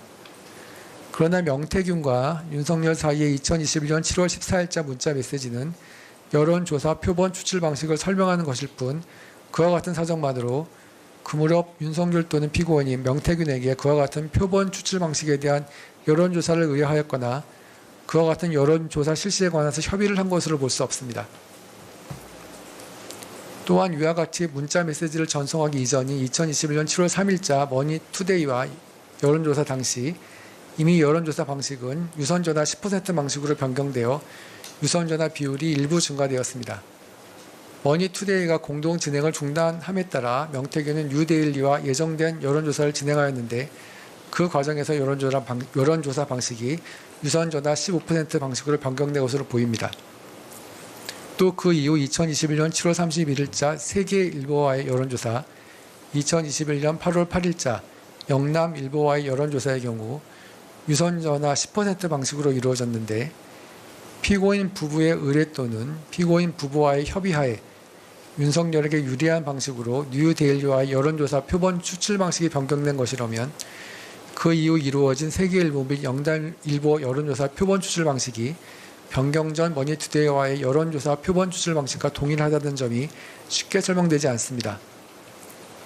더욱이 2021년 12월 14일자 시사경남과의 여론조사의 경우 무선전화 100% 방식의 표본 추출 방식이 다시 사용되었고 프라임 경제신문과의 여론조사의 경우에도 무선전화 100% 방식으로 이루어지다가 유선전화 10% 방식으로 변경되기도 하였습니다. 이러한 사실 및 사정을 종합해 보면 윤석열에게 유리한 표본 추출 방식의 여론조사가 일부 실시되었다는 사정만으로 명태균이 피고인 부부의 의뢰 내지 피고인 부부와의 협의에 따라 위와 같은 여론조사를 실시한 것이라거나 피고인 부부에게 그러한 행위를 통해 자신들이 해당 여론조사 비용을 기부받는다는 기부에 대한 범위가 있었다고 인정하기 부족하고 달리 이를 인정할 증거가 없습니다. 세 번째, 피고인 부부와 명태균 사이에 오고 간 문자 메시지 등에 관해서 보겠습니다. 먼저 특별검사 측은 명태균과 피고인 사이에 2021년 6월 27일자 문자 메시지 관련 명태균이 피고인에게 여론조사가 보도된 언론 기사를 제공하자 피고인이 명태균에게 좋은 건가요라고 질의하였고, 이에 명태균이 네, 여론조사 결과는 걱정하지 않으셔도 됩니다 라 답변한 사실, 이 부분은 인정이 됩니다. 그러나 이러한 문답 내용은 피고인이 명태균에게 여론조사 결과가 윤석열에게 좋은 것인지 해석을 문의하는 질문으로서 명태균이 자신의 전문 분야인 여론조사와 관련된 판세 분석 등에 협조하는 취지로 볼 수 있을지언정, 위와 같은 문답 내용으로 명태균이 피고인의 의뢰 내지 피고인과의 협의에 따라 윤석열에게 유리한 여론조사를 실시해 제공하기로 한 것임을 추단할 수는 없습니다. 또한 특별검사 측은 문자 메시지 중 명태균의 여론조사 결과는 걱정하지 않으셔도 됩니다라는 부분은 피고인과의 협의에 따라 여론조사 결과를 윤석열에게 유리하게 조작하기로 하였으니 걱정하지 말아달라는 취지라고 주장하나 맥락상 여론조사 결과를 예상한 것으로 보일 뿐입니다. 그 밖에 피고인이 명태균으로부터 2021년 7월 3일자 여론조사 결과를 제공받은 후 명태균에게 충성이라는 문자 메시지를 보냈고, 명태균이 지지율이 올랐습니다, 축하드립니다라고 답장하자 이에 감사합니다라는 문자 메시지를 보낸 사실은 인정됩니다. 그러나 이와 같은 메시지의 문맥이나 맥락상 여론조사 협의를 전제로 한 것으로는 볼 수 없습니다. 다음으로 특별검사 측은 피고인이 2021년 7월 5일경 명태균에게 머니투데이 여론조사 중단 관련 문자 메시지를 전송하였고, 명태균이 제가 정리할게요, 걱정하지 마세요 라고 답변하였음을 지적하면서 명태균이 피고인의 의뢰 또는 피고인과의 협의하에 여론조사를 실시한 것이라고 주장하였습니다. 그러나 머니투데이를 공표 매체로 하는 여론조사는 명태균이 피고인 부부와의 만나기 이전부터 예정되어 그대로 실시되고 있던 것이어서 피고인 부부의 의뢰나 협의에 따라 실시된 것이 아니면 분명하고, 위 문자 메시지 내용 자체로부터 보더라도 피고인이 뉴데일리를 공표 매체로 하는 새로운 여론조사를 따로 의뢰한 것이 아님을 쉽게 알 수 있습니다. 네 번째로 특별검사 측이 주장하는 여론조사 결과 조작에 관해서 보겠습니다. 특별검사 측은 명태균이 국민의힘 대통령 선거 후보자 경선 기간 중에 5차례 실시한 미래한국연구소 대선 자체조사 결과를 윤석열에게 유리하도록 조작하였는 바, 이에 비춰 피고인 부부의 의뢰 또는 지시가 있었거나 피고인 부부와의 여론조사 관련 협의가 추단된다는 취지로 주장하고 있습니다. 그러나 명태균이 피고인 부부를 만나기 전인 2021년 5월 14일자 자체조사에서도 응답한 사람의 숫자를 부풀렸습니다. 여론조사 결과 조작에 관해서 피고인 부부의 관여를 추단할 만한 아무런 증거가 없습니다. 결국 피고인이 자신과 정치적 이해관계를 같이 하는 김영선에 대한 공천요구 관철 등의 목적을 달성하고 자신의 정치적 영향력 확대 등을 위해서 앞서 본 표본 추출 방식 변경과 함께 표본값을 부풀리고 응답자 중 특정 연령 또는 성별의 응답 비율을 높이는 방식으로 산출된 결과값을 수정하였을 가능성도 배제할 수 없습니다. 다음으로 5번째, 공표용 여론조사 및 대선 면밀조사의 실시 경위에 관해서 보겠습니다. 앞서 인정한 바와 같이 명태균은 피고인 부부와 만나기 전인 2021년 4월 18일경부터 미래한국연구소를 통하여 대선 관련 여론조사를 정기적으로 실시하여 이를 머니투데이를 통해 같은 해 7월 3일경까지 11차례 공표하였고, 다음으로 뉴데일리와 다시 계약을 체결한 다음 총 17번의 여론조사를 실시하여 뉴데일리를 통해서 공표하였는데, 뉴데일리를 통해 공표된 여론조사도 원래 머니투데이를 통해 정기적으로 공표하려 하였던 것으로 피고인 부부를 만나기 이전부터 이미 예정되어 있었던 것입니다. 또한 명태균은 14건의 여론조사를 실시하여 프라임 경제신문을 통해 그 결과를 정기적으로 공표하기도 하였습니다. 이와 같은 언론사와 함께 진행한 여론조사 중 상당수는 대략 일주일의 간격을 두고 정기적으로 이루어졌습니다. 이에 대해서 명태균은 피고인 부부를 만나기 전에 대선 여론조사를 정기적으로 실시한 이유에 대해서 미래한국연구소의 영업이나 광고에 도움이 되기 때문이고, 대선 관련 여론조사를 해야 잠재적인 고객이 찾아오기 때문이라고 진술하였으며 이에 부합하는 증거도 있습니다. 다음으로 앞서 인정한 바와 같이 관련 증거에 따라 보면 미래한국연구소는 2022년 2월 28일경부터 2022년 3월 8일경까지 9차례에 걸쳐 대선 면밀 조사를 실시하였습니다. 위 각 여론조사 결과는 당시 국민의힘 당대표이던 이준석에게 공표, 보도 불가 자료로 전달된 것으로 보이는데 위 각 여론조사는 상당한 비용을 들여서 실시되었습니다.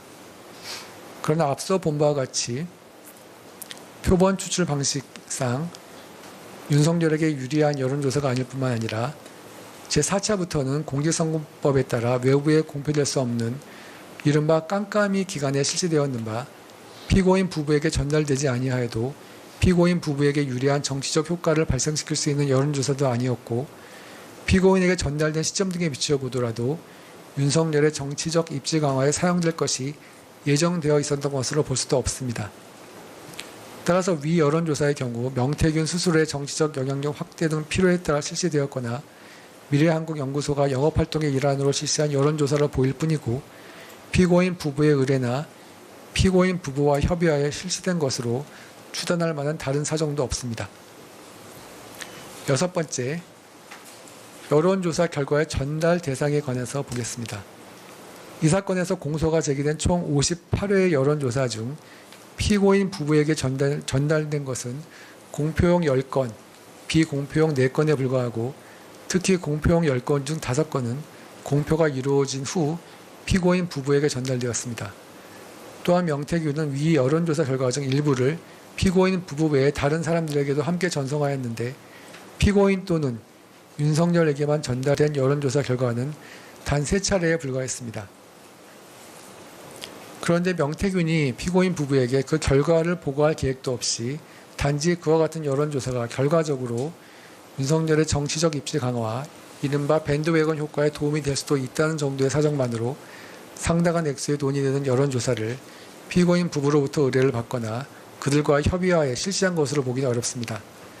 이와 관련하여 여의도연구소의 전 원장 지모 씨는 이 사건 여론조사에 관해서 자신이 받아보는 수많은 여론조사 결과 중 하나일 뿐이라고 진술하였고 서모 씨는 중앙선거 여론조사심의회 홈페이지에 공표된 제20대 대통령 선거 관련 여론조사는 총 1131건 정도라고 진술하였으며 이 사건 여론조사는 지상파 방송 또는 전국을 대상으로 하는 유력 일간지에 소개된 것도 아니고 매일 전국에서 수많은 기관 및 업체들이 실시하는 여론조사 중 하나에 불과하며 앞서 본 바와 같이 2차부터 9차까지의 대선 면밀조사의 경우 윤석열에게 유리한 표본 추출 방식을 택하고 있지도 않습니다. 이와 같이 명태균은 피고인 부부를 만난 이후에도 여론조사 결과 중 일부만을 피고인 부부에게 전달하였고 피고인 부부 이외의 다른 사람에게도 여론조사 결과를 전달했을 뿐만 아니라 여론조사 결과의 전달 여부나 전달 범위, 전달 방법 등은 모두 명태균이 정한 것으로 보입니다. 이는 피고인 부부의 의뢰나 피고인 부부와의 협의하에 여론조사가 실시되었다는 취지의 특별검사 측 주장에 배치되고 이러한 사정은 그 이전에 이루어진 다른 여론조사와 마찬가지로 이 사건 여론조사가 미래한국연구소의 영업활동의 일환으로 명태균 자신의 정치적 영향력 확대를 위한 수단 내지 목적에 따라 이루어진 것임을 추단하게 합니다. 나아가 이와 같이 피고인 부부는 명태균이 언제 어떠한 방법으로 여론조사를 실시하였는지 누구에게 어떠한 방식으로 여론조사 결과를 전달하였는지 제대로 알지 못하고 있었던 것으로 보입니다.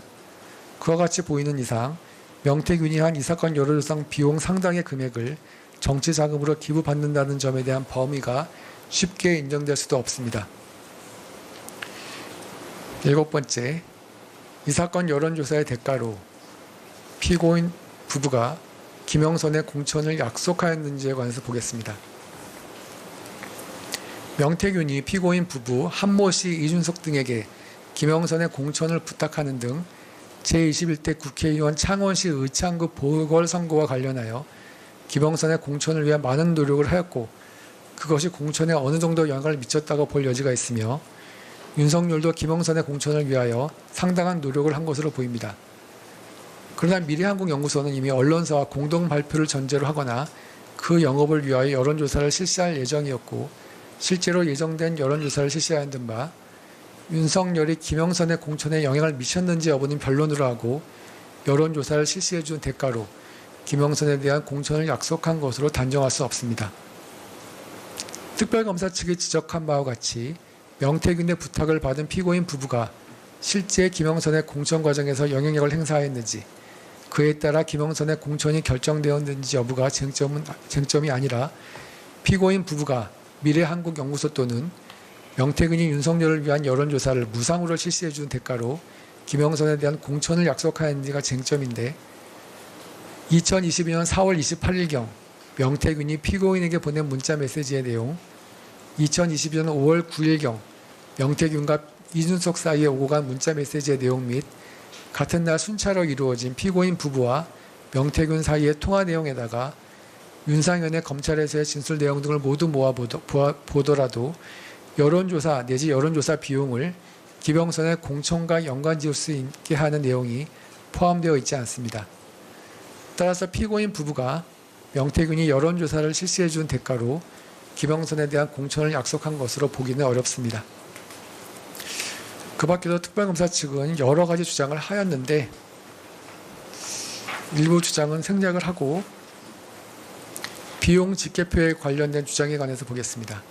특별검사 측은 이 사건 비용 집계표는 명태균이 자신의 비용으로 여론조사를 실시하고 정치 판세를 분석해 선거에 도움을 준 공을 드러내기 위한 수단에 불과하며 실제 비용 청구의 목적으로 활용된 것이 아닌 바, 명태균이 이를 피고인 부부에게 실제로 제시하며 비용을 청구한 사실이 있는지 여부는 이 부분 범죄 성립 여부와 관련이 없고, 명태균이 위 비용을 청구한 대신 지속적으로 김영선의 공천을 요구하였던 것으로 보이는 바, 원심은 이 사건 비용 집계표가 가지는 의미를 잘못 이해한 것이라고 주장하고 있습니다. 그러나 원심은 위 비용 집계표의 부정확성을 지적하고 명태균이 여론조사를 의뢰하지도 아니한 피고인을 상대로 정확하지도 아니한 비용 집계표로 여론조사 비용을 청구하였을 리 없다는 취지로 판단한 것일 뿐입니다. 또한 명태균이 자신의 비용을 들여 여론조사를 하고 정치 판세를 분석하며 선거에 도움을 주었음을 나타내기 위한 수단으로 이 비용 집계표를 사용할 수 있다는 점까지 부정한 것은 아닙니다. 이 부분 특별검사 측 주장은 받아들일 수 없습니다. 다음으로 특별검사 측은 피고인 부부가 명태균에 대한 여론조사 대금을 전혀 부담하지 아니하였다면 다툼이 없고, 명태균이 그 비용을 어떤 방식으로 조달하는지 여부는 범죄 성립과 관련이 없음에도 원심이 명태균의 여론조사 비용 조달 경위를 무죄 판단의 근거로 삼은 것은 잘못이라는 취지로 주장하고 있습니다. 정치자금법 위반죄에 있어서의 기부는 어디까지나 이를 수령하는 정치행위를 하는 사람이 그 이익을 무상으로 향유하는지가 기준일 뿐, 기부행위를 하는 자가 정치행위를 하는 사람이 아닌 다른 사람으로부터 이와 같은 기부의 반대급부를 수령하였는지 여부는 정치자금법 위반죄의 성립이나 범의 인정과 직접적인 관련이 있다고 보기는 어렵습니다. 이 부분 특별검사 측의 주장은 타당해 보입니다. 끝으로 특별검사 측은 앞서 본 바와 같이 피고인 자신이 정치활동을 하는 자임을 전제로 공소를 제기한 것이라고 밝혔습니다. 그러나 피고인이 정치자금법 제3조 제1호에서 정한 그 밖에 정치활동을 하는 사람에 해당하려면 같은 호에서 구체적으로 열거한 사람 또는 단체에 준하여 정당, 공직선거, 후원회와 직접 관련된 활동을 주로 하는 사람이나 단체로 볼 수 있을 정도에 이르러야 하는데, 특별검사 측이 드는 피고인과 명태균 사이의 문자 메시지의 내용이나 명태균이 피고인 부부를 정치적 공동체라고 진술한 내용 등만으로 피고인을 정치활동을 하는 자인 윤석열의 배우자가 아니라 그 스스로 정치활동을 하는 자로까지는 보기 어렵습니다. 이 부분 특별검사 측 주장은 받아들이기 어렵습니다. 결론적으로 원심 판결의 무죄 부분 중 정치자금법 위반의 점에는 앞서 본 공소장 변경으로 인한 직권 파기 사유가 있지만, 원심의 이 부분 판단에 사실을 오인하거나 법리를 오해하여 판결에 영향을 미쳤다는 잘못이 있다는 검사의 항소 이유 주장은 받아들일 수 없습니다. 결국 이 부분 정치자금법 위반의 공소사실은 무죄로 판단됩니다. 네 번째 공소사실인 알선 수재의 점에 관해서 보겠습니다.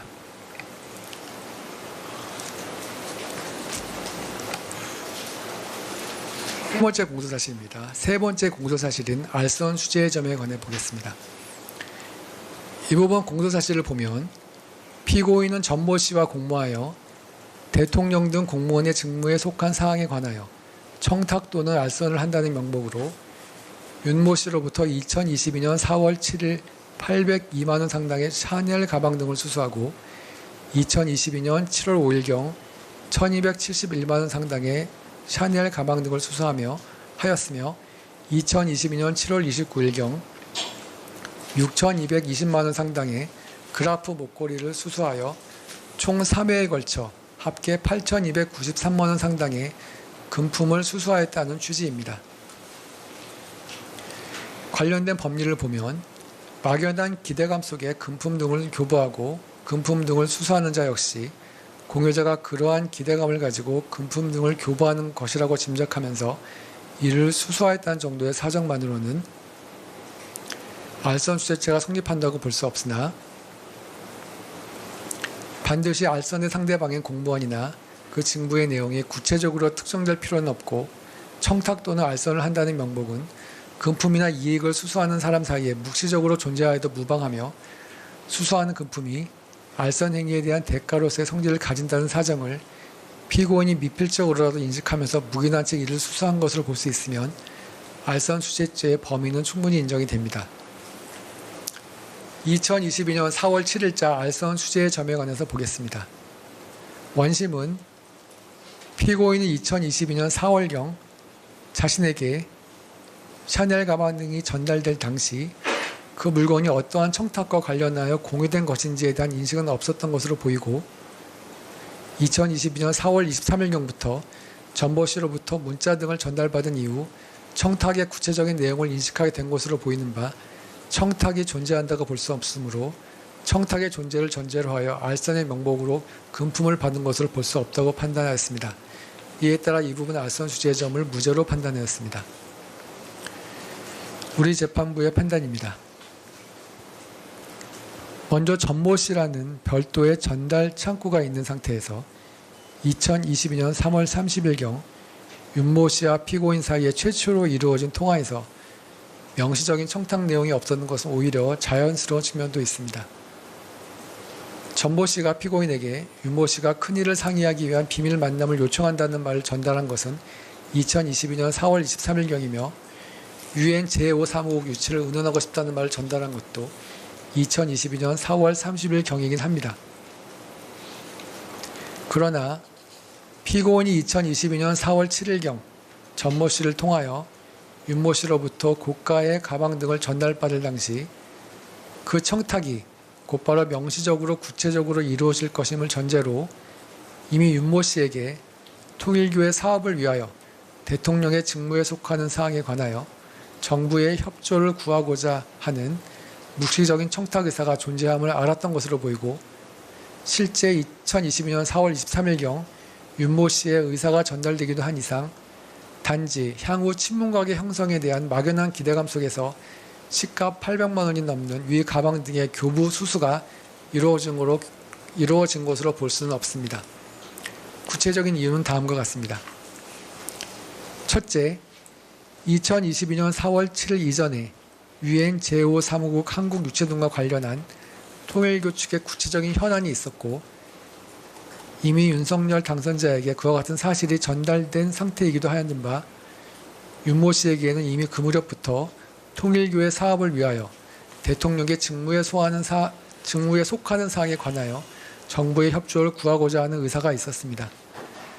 그러한 가운데 피고인 또한 2022년 대선 과정에서 통일교 측에서 소속 교회, 학교나 기업 등 산하단체를 동원하여 윤석열이 대통령에 당선될 수 있도록 지원을 한 사실을 잘 알고 있었고 이에 따라 윤모 씨와의 2022년 3월 30일째 통화에서 수차례에 걸쳐서 통일교가 대선에 도움을 준 사실에 관해서 감사의 뜻을 표시하였으며 한학자 총재를 직접 만나 감사 인사를 하겠다는 취지로 말하였습니다.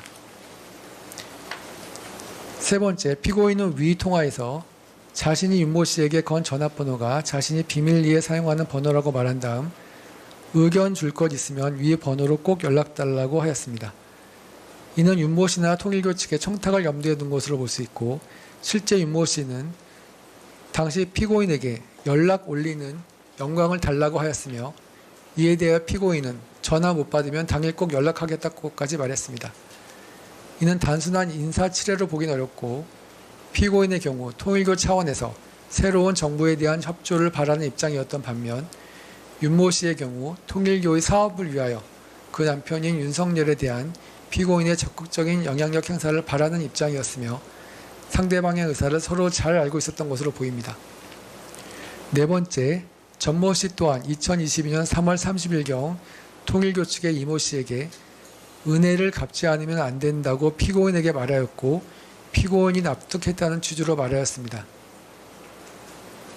처음으로 샤넬 가방 등이 교부된 2022년 4월 7일경은 대통령 취임식 한 달 전으로 앞서 본 바와 같이 대통령 당선 과정에서 기여한 통일교가 대선 지원에 대한 보상을 요구할 것이 예견된 상황이었으며 윤모 씨는 샤넬 가방 등이 건네진 날 5시 2분경 전모 씨에게 논의했던 몇 가지 내용을 정리되는 대로 다시 연락하겠다는 취지의 문자 메시지를 보내기도 하였습니다. 또한 당시 5번째입니다. 윤모 씨는 전모 씨에게 고문료 명목으로 1,500만 원을 주었는데 단순히 당선 축하 명목의 가방 등을 전달해 달라면서 1,500만 원을 주지는 않았을 것으로 보입니다. 전모 씨는 얼마 지나지 않은 시점인 2022년 4월 19일경 통일교 측 인사들의 대통령 취임식 추천을 요구하고 2022년 4월 23일경, 2022년 4월 30일경 피고인에게 계속하여 통일교의 청탁 내용을 전달하기도 하였습니다. 다음으로 윤모 씨가 위와 같이 전모 씨를 통해 피고인에게 교부한 샤넬 가방 등의 가액이 구입 당시를 기준으로 802만 원 상당으로 사회 통념상 의례적인 선물로 보기에는 고가의 물품입니다.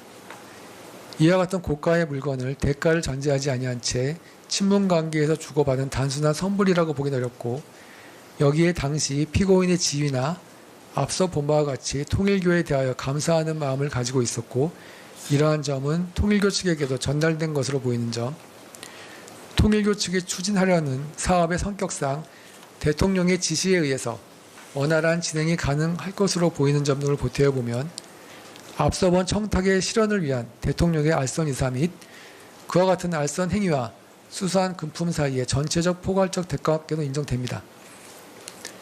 그렇다면 피고인이 전모 씨와 공모하여 통일교가 추진하는 사업과 관련하여 정부 차원의 협력을 구하기 위한 청탁을 받고 대통령 등 공무원의 직무에 속한 사항에 관해서 알선의 명목으로 윤모 씨로부터 금품을 받았다는 이 부분 공소사실은 유죄로 인정됩니다. 다음으로 2022년 7월 5일자 알선 수재의 점에 관해서 보겠습니다.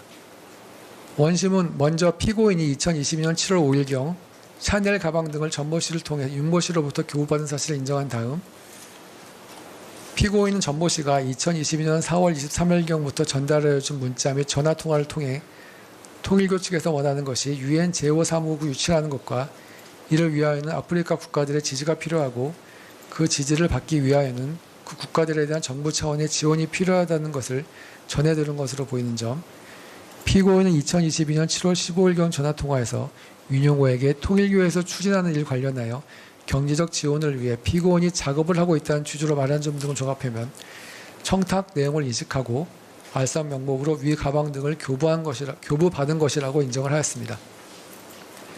다음으로 원심은 대가 관계에 관해서 첫째, 피고인은 2022년 7월경 당시 정부의 모든 부처를 통할하는 대통령의 배우자로 대통령에게 정부 차원의 지원 등에 관해서 이야기할 수 있는 가장 지근거리에 있는 사람이라는 점, 둘째, 피고인은 통일교 측에서 조직을 이용하여 피고인의 배우자가 대통령에 당선되도록 도움을 주었다고 인식하여 통일교 측에 감사의 마음을 가지고 있었던 점, 윤모 씨의 청탁 내용은 국가 운영 및 정책을 총괄하는 대통령의 지시에 의해서 추진될 수 있는 성격의 것으로 보이는 점, 넷째, 윤모 씨가 기대하는 피고인의 알선 행위는 윤모 씨의 청탁을 피고인에게 전달하여 통일교를 돕도록 하는 행위였다고 보이는 점, 다섯 번째, 대가 관계는 수수된 금품과 알선 행위 자체에 있으면 족하고 수수된 금품과 청탁 내용 실현을 위해 소요되는 금원 사이에 있어야 하는 것은 아니라는 점 등을 종합해보면 위 가방 등의 교부와 알선 사이에 대가 관계가 있다고 볼 수 있고, 단지 피고인이 받은 금품의 가액과 청탁 실현을 위하여 소요될 비용에 현격한 차이가 있다는 점은 대가 관계를 부정하는 요소가 되지 않는다고 판단하였습니다. 우리 재판부는 이에 대해서 다음과 같이 판단을 했습니다.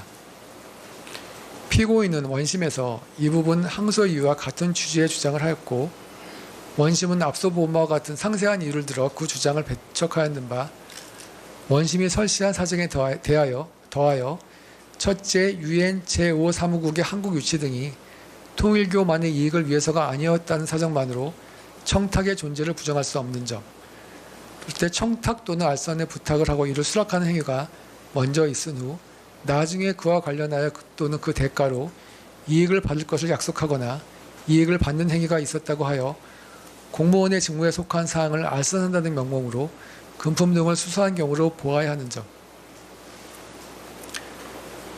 잘못 읽었습니다. 이익을 받는 행위가 있었다고 하여도 공무원의 직무에 속한 사항을 알선한다는 명목으로 금품 등을 수사한 경우로 보아야 하는 점. 셋째, 피고인이 대통령인 배우자 윤석열에게 위와 같은 청탁을 전달하지 않았더라도 알선 수재죄가 성립할 수 있는 점 등을 보태어 보면 원심의 이 부분 판단은 정당한 것으로 수긍할 수 있습니다. 이 부분 원심 판단은 그대로 유지합니다. 마지막으로 2022년 7월 29일자 알선 수재의 점에 관해서 보겠습니다. 원심은 먼저 피고인이 그라프 목걸이를 교부받은지에 관해서 다음과 같이 9가지의 상세한 이유를 들어 목걸이를 전달하였다는 전모씨 진술에 신빙성이 있다고 판단하였습니다. 간략하게만 말씀드리면, 첫째, 윤모씨는 피고인과 직접 전화통화 등으로 연락을 할 수 있었다. 둘째, 전모씨가 피고인과의 신뢰관계가 파탄에 이르게 될 행동을 할 이유가 없었다. 셋째, 전모씨가 영부인에게 전달된 물건을 가로채는 대담한 행위를 했을 것으로 보이지 않는다. 넷째, 전모씨는 피고인으로부터 가방, 구두, 목걸이 등을 함께 돌려받아 자신의 집에 함께 보관하고 있었다고 진술하였다. 다섯 번째, 2022년 8월 5일 전모씨가 윤모씨에게 보낸 당분간은 조심해야 될 듯요 라는 문자는 피고인이 2020년 6월경 해외 순방에서 착용하였던 목걸이가 구설수에 올랐기 때문에 선물 수수 등에 관해서 조심해야 될 필요가 있다는 취지이다. 여섯 번째, 윤모씨가 목걸이에 대한 개런티 카드 제공에 대하여 전모씨가 별 관심을 보이지 아니한 이유는 개런티 카드가 중요하지 않다고 생각해서였을 뿐이었다는 점. 다음으로 전모씨는 추사기간에서 목걸이를 피고인에게 전달하지 못했다는 취지로 진술하였으나 이는 피고인의 사주에 따른 허위 진술로 보인다. 여덟 번째, 윤모씨의 2023년 11월 29일경 11시 22분경의 문자는 전모씨를 흘려보려는 의도로 보낸 것으로 보인다. 아홉 번째, 목걸이가 담겨있는 쇼핑백의 크기나 쇼핑백 속의 내용물에 대한 진술에 다소 다른 점이 있더라도 이는 시간의 경과에 따른 기억의 일실에 의한 것으로 보인다는 점입니다. 다음으로 원심은 피고인이 전모씨를 통하여 윤모씨로부터 알선의 대상이 되는 청탁을 인식하였는지 여부 및 알선의 명목으로 위 목걸이를 교부받았는지 등에 관해서 전모씨는 윤모씨로부터 2022년 7월 29일 5시 29분경 받은 문자를 텔레그램을 통하여 피고인에게 그대로 전달한 사실이 인정되는 바, 피고인은 그 무렵 알선의 대상이 되는 청탁 내용을 구체적으로 인식하였던 것으로 보이고, 그러한 청탁을 인식한 상태에서 그 다음날 위 목걸이를 전달받은 것은 알선의 명목으로 받은 것으로 판단되며 수수된 금품과 알선행위 사이에 대가관계도 인정되고, 윤모씨의 교육부 장관 예방 청탁은 피고인의 알선 없이 국회의원 권모씨의 도움으로 실현된 것으로 보이나 알선 수재는 실제 알선행위를 하였는지 여부와 관계없이 성립한다는 이유로 이 부분 공소사실을 유죄로 판단하였습니다. 이 부분에 대한 우리 법원의 판단입니다. 원심이 설시한 상세한 사정에 더하여 원심이 적법하게 채택하여 조사한 증거에 따라 인정되는 전모씨의 진술 번복 경위, 윤모씨가 2023년 11월 29일경 전모씨에게 문자 메시지를 보낸 이후의 경과, 특히 윤모씨의 현안 실현을 위한 다른 경로가 존재하고 그럼에도 재차 반환 요구나 사이가 악화되었다는 증거를 찾아볼 수 없는 점, 목걸이의 가액이 6천만 원을 초과한다는 점의 사정만으로 그 대가관계를 쉽게 부정할 수 없는 점 등의 여러 사정을 보태어 보면 원심의 이 부분 판단은 정당한 것으로 결국 수긍할 수 있습니다. 다음으로 죄수 부분에 관해서 보면 앞서 본 바와 같이 2022년 4월 7일자 알선 수재의 점을 포함하여 이 부분 공소사실은 모두 유죄로 인정됩니다. 통일교는 22대 대선 과정에서 피고인 부부에게 물적, 인적 도움을 주며 우호적인 관계를 쌓고자 하였고 윤모 씨는 처음부터 통일교가 추진하는 여러 사업과 관련하여 전모 씨를 통하여 대통령의 직무에 속한 사항의 알선을 부탁할 목적으로 피고인에게 전달될 금품을 교부하였는 바 이는 우호적인 관계를 지속적으로 유지하며 통일교의 사업과 관련한 지속적인 청탁을 하고자 하는 단일하고 계속된 범위하에 이루어졌다고 볼 수 있습니다. 피고인 또한 통일교의 여러 현안을 인식한 채 순차로 전달받는 물건이 지속적인 청탁 알선의 대가임을 인식하고 교부받은 것으로 보아야 하고 대선 이후로도 통일교가 도움을 줄 것을 요청하면서 수차례 비밀리에 만남을 제안하기도 하였습니다. 나아가 위 세 번의 수수행위는 그 범행의 수단이나 방법도 사실상 동일하다고 판단되고 비록 통일교 측의 피고인에 대한 요청사항이 달라지는 부분이 있긴 하나 이는 청탁 내용이 보다 다양화, 구체화되는 것에 불과합니다. 결국 2022년 4월 7일자 첫 번째 가방 등의 수수, 2022년 7월 5일자 두 번째 가방 등의 수수, 세 번째 2022년 7월 29일자 그래프 목걸이의 수수행위들은 단일하고 계속된 범위하에 이루어진 일련의 행위로서 알선 수재죄, 포괄일죄에 해당한다고 판단됩니다. 결론적으로 2022년 4월 7일자 알선 수재의 점에 관한 특별검사 측의 항소는 이유 있고 나머지 알선 수재의 점에 관한 피고인 측 항소는 받아들일 수 없으며 위 각 알선 수재 범행은 포괄일죄로서 처벌되어야 합니다. 앞서 본 항소 이유에 관한 이 법원의 판단 내용을 정리하면 다음과 같습니다. 원심 판결의 무죄 부분 중 자본시장법 위반의 점에 관해선 직권 파기 사유가 있고 위 자본시장법 위반의 점 및 2022년 4월 7일자 알선 수재의 점에 관한 특별검사의 사실오인 내지 법리오해 주장은 이유 있으며 2022년 4월 7일자 알선 수재죄는 원심에서 유죄로 인정된 2022년 7월 5일자, 2022년 7월 29일자 알선 수재죄와 포괄일죄의 관계에 있는데 이러한 알선 수재죄는 유죄로 인정되는 자본시장법 위반죄, 이유무죄 부분을 제외합니다. 와 형법 제37조 전단의 경합범 관계에 있어 결국 피고인에 대한 위각 공소사실 전부에 대하여 다시 하나의 형을 정하여야 합니다. 따라서 피고인과 특별검사의 유죄 부분에 대한 각 양형부당 주장에 관한 판단을 생략한 채 원심 판결의 유죄 부분 및 자본시장법 위반의 점에 대한 무죄 부분, 이유 면소 부분을 포함합니다. 와 2022년 4월 7일자 알선 수재의 점에 관한 무죄 부분을 모두 파기하고 변론을 거쳐 다시 판결하기로 합니다. 또한 앞서 본 바와 같이 원심 판결의 무죄 부분 중 정치자금법 위반의 점에 대해서는 직권 파기 사유가 있으므로 이 부분을 파기하고 변론을 거쳐 다시 다음과 같이 판결합니다. 파기 부분에 관해서 보겠습니다.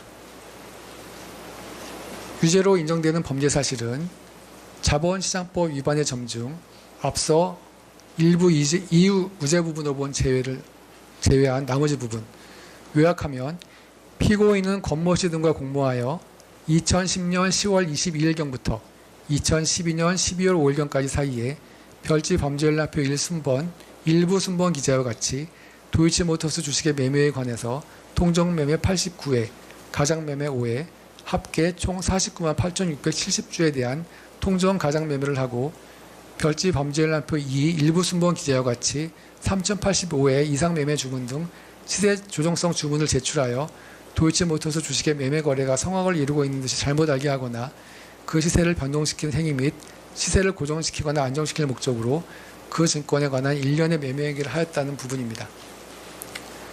다음 알선 수재 부분은 포괄하여 공소사실 모두 유죄로 인정을 하였습니다. 다음으로 양형의 이유에 관해서 보겠습니다.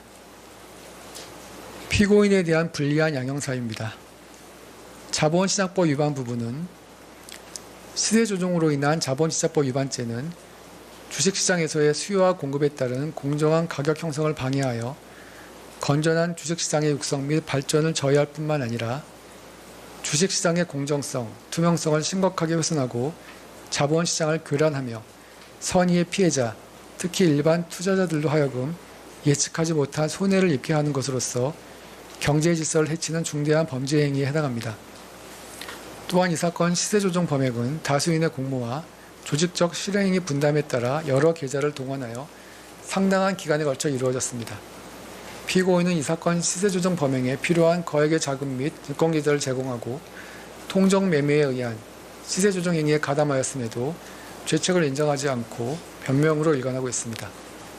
비록 관련 법령에 따른 부당 이능액이 특정되지는 않지만 피고인을 포함한 공범들은 이 사건 시세조정 범행으로 적지 않은 이익을 얻은 것으로 보입니다.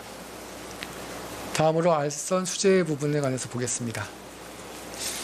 대통령은 헌법상 국가의 원수이고 외국에 대하여 국가를 대표할 뿐만 아니라 행정부의 수반으로 중앙행정기관의 장을 지휘감독하여 정부의 중요 정책을 수립하고 추진하는 등 행정 업무를 총괄하는 직무를 수행하는 사람입니다. 대통령의 배우자는 이와 같이 광범위한 권한이 부여되어 있는 대통령에 가장 가까운 자리에서 조언을 할 수 있는 위치에 있어서 그 영향력이 클 뿐만 아니라 그 스스로도 대통령과 함께 나라를 대표하는 상징적인 존재로서의 의미를 갖습니다. 그렇기 때문에 대한민국 정부 수립 이후에 오랜 기간 대통령의 배우자에게 영부인이라는 호칭을 부여하고 있기도 합니다. 일반 국민들은 대통령의 배우자에게 대통령 못지않은 청렴성과 도덕성을 요구하고 있고 이는 헌법이 부여하고 있는 대통령의 막중한 지위에 비추어 보더라도 결코 지나친 요구라고 보기 어렵습니다. 그럼에도 피고인은 윤석열 전 대통령의 배우자로서 오히려 그 지위를 이용하여 판시 범죄사실 기재와 같이 알선 수재 행위를 하였고 그로 인한 국정의 투명성과 국가정책의 공정한 집행에 대한 국민의 신뢰가 훼손되었을 뿐만 아니라 대통령의 배우자에 대한 국민의 기대를 저버렸습니다. 그로 인한 국론의 분열과 국민의 갈등도 심각한 수준에 이르렀습니다. 피고인이 수수한 금품의 가액이 상당하고 비록 금품을 반환하였으나 일부는 수수한 금품을 교환하는 것으로 그 반환 시점과 반환 경위 등에 비춰볼 때 유리한 정상으로 삼을 수는 없습니다. 다음으로 피고인에게 유리한 양형사유, 유리한 정상에 관해서 보겠습니다. 첫째, 별다른 범죄 전력이 없습니다. 자본시장법 위반 부분 관련해서 이 사건 시세조정 범행의 경우 경제적 측면에서 다소 성공적이지 못하였던 시세조정으로 볼 수 있고 시장 질서에 심각한 교란이 발생하였다까지는 보기 어려운 측면도 있습니다. 피고인은 범행을 주도하거나 계획하거나 지휘한 것으로 볼 수 없고 미필적 인식하에 범행을 범한 것으로 보이며 범행에 직접적으로 가담한 기간도 비교적 짧습니다. 또한 해당 기간 주가 변동을 모두 시세조정 세력이나 피고인의 책임으로 돌리기는 어려워 보입니다. 블록들 과정에서 피고인의 증권계좌가 이용당한 측면이 있고 특히 공범들이 관련 판결에서 선고받은 형량 또한 고려하지 않을 수 없습니다. 특히 범행을 주도한 것으로 보이는 이모, 김모, 권모씨 등에게 징역형의 집행유예가 선고된 바 있습니다. 다음으로 알선 수재 부분 관련 금품의 수수를 피고인이 먼저 적극적으로 요구한 사실이 없고 피고인이 윤모씨의 청탁을 배우자인 대통령에게 전달하여 그 청탁을 실현시키려고 하였던 정황은 발견되지 않습니다. 자신의 사려 깊지 못한 행동에 대하여 일부 자책하며 반성하고 있습니다. 앞서 본 피고인에게 불리한 정상과 유리한 정상, 그 밖에 피고인의 나이, 건강상태, 가족관계, 성행, 환경, 범행의 동기, 수단과 결과, 범행 후의 정황 등 이 사건 기록 및 변론에 나타난 모든 양형 요소를 종합적으로 고려하여 주문과 같이 형을 정합니다.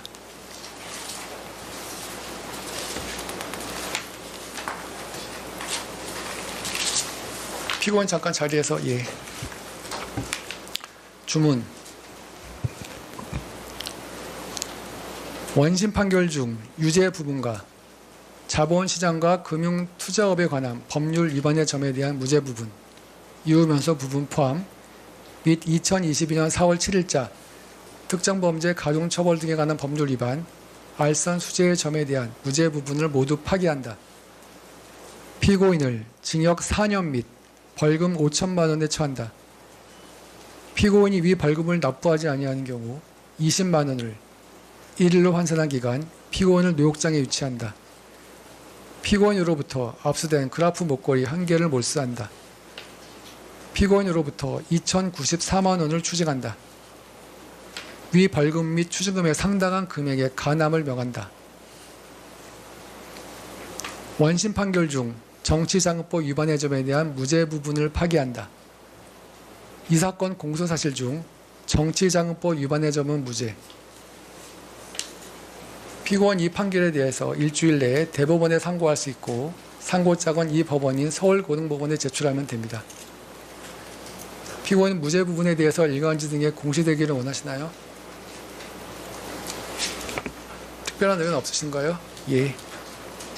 예, 형사보상 안내문은 받아가도록 하시면 됩니다. 예, 이상으로 판결 선고를 마치겠습니다. 피고인은 천천히 퇴정하시고, 네, 방청인들께서도 질서 정연하게 퇴정하여 주시기 바랍니다. 네. 1심에서 1년 8개월에 선고됐던 김건희 씨, 조금 전 항소심에서 징역 4년으로 늘었습니다. 벌금 5천만 원까지 선고가 됐습니다. 네, 징역 1년 8개월이 1심이었고 2심에선 징역 4년, 2년 4개월이 더 추가가 됐습니다. 저희 이 시간 홍기원 더불어민주당 의원, 김성태 전 국민의힘 원내대표, 박성배 변호사와 함께 오늘 항소심 내용 분석해 보겠습니다. 어서 오십시오. 네. 안녕하십니까. 안녕하세요. 네, 1시간 반 동안 판결문이 낭독이 됐고 다 함께 들으셨는데 우선 1심 때 김건희 씨에게 가장 유리하게 작용했던 도이치모터스 주가 조작 관련해서 유죄가 선고됐습니다. 홍 의원님 어떻게 보셨습니까? 예, 지난 1심 때 이 세 개의 범죄 혐의 중에 가장 중요하다고 생각했던 도이치모터스 주가 조작 부분이 무죄로 선고되면서 우리 국민들이 분노했고 또 사법부의 불신이 더 커지는 계기가 됐었는데 오늘 2심 판결에서 명확하게 주가 조작 혐의를 인정했고 그 범죄가 중대하다고 인정을 했지 않았습니까? 전체적으로 선고 형량을 보면 아직 국민의 법감정 수준에는 미치지 못하지만은 그래도 사법 정의가 다소 회복되었다 그렇게 평가할 수 있겠습니다. 네, 오늘 형이 1심보다 더 늘어난 것에 대해서 사법 정의가 좀 실현이 되었다고 평가를 해주셨는데요. 그러니까 이제 1심보다 2배 반이 이제 높은 형량 4년 이제 실형이 선고됐습니다. 예. 그렇기 때문에 이제 일정 부분 항소심 재판부 같은 경우는 1심 이후에 악화된 국민들의 그런 법 감정 이런 부분을 좀 일정 부분 헤아린 것 같아요.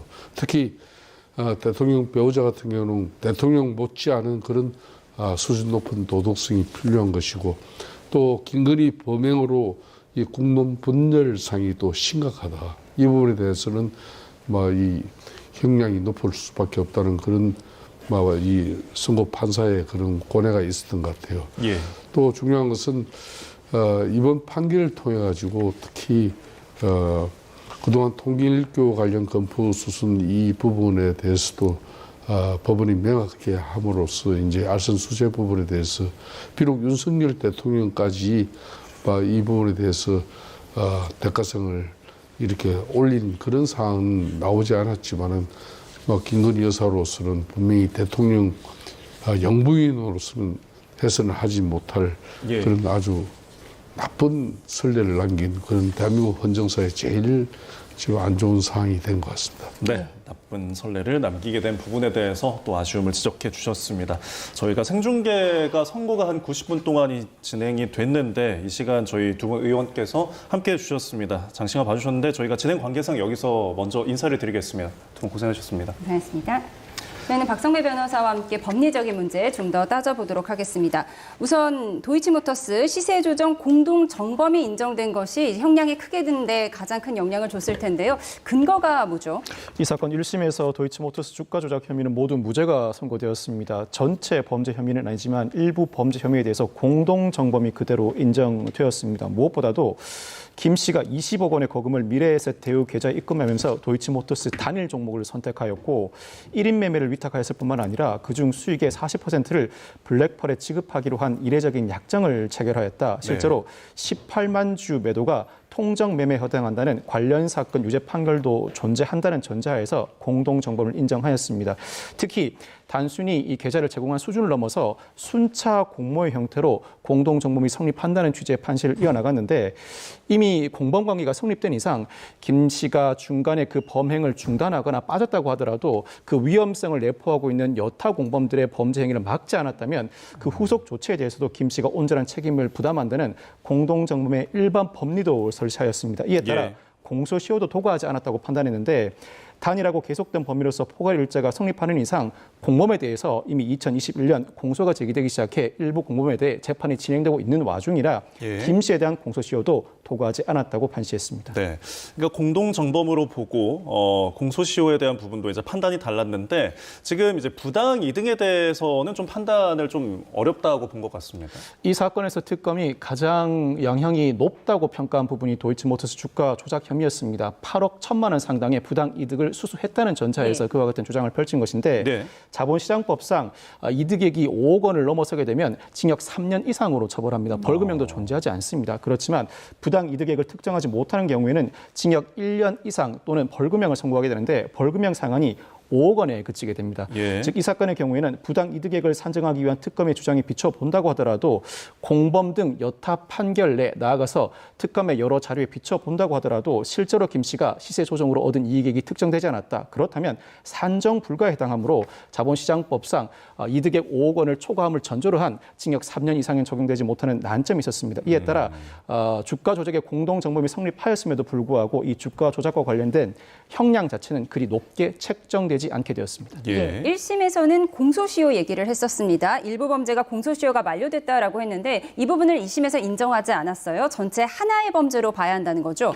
방조가 인정되었다면 공소시효가 토과되었다고 볼 여지도 있었습니다. 그렇지만 공동 정범을 인정한 이상 전체 범죄 집단이 이미 가입된 상황입니다. 그 이후에 이미 위험성을 내포하고 있는 범죄 집단, 공동 정범이 성립하게 되면 단독 범죄보다 그 위험성이 상당히 커집니다.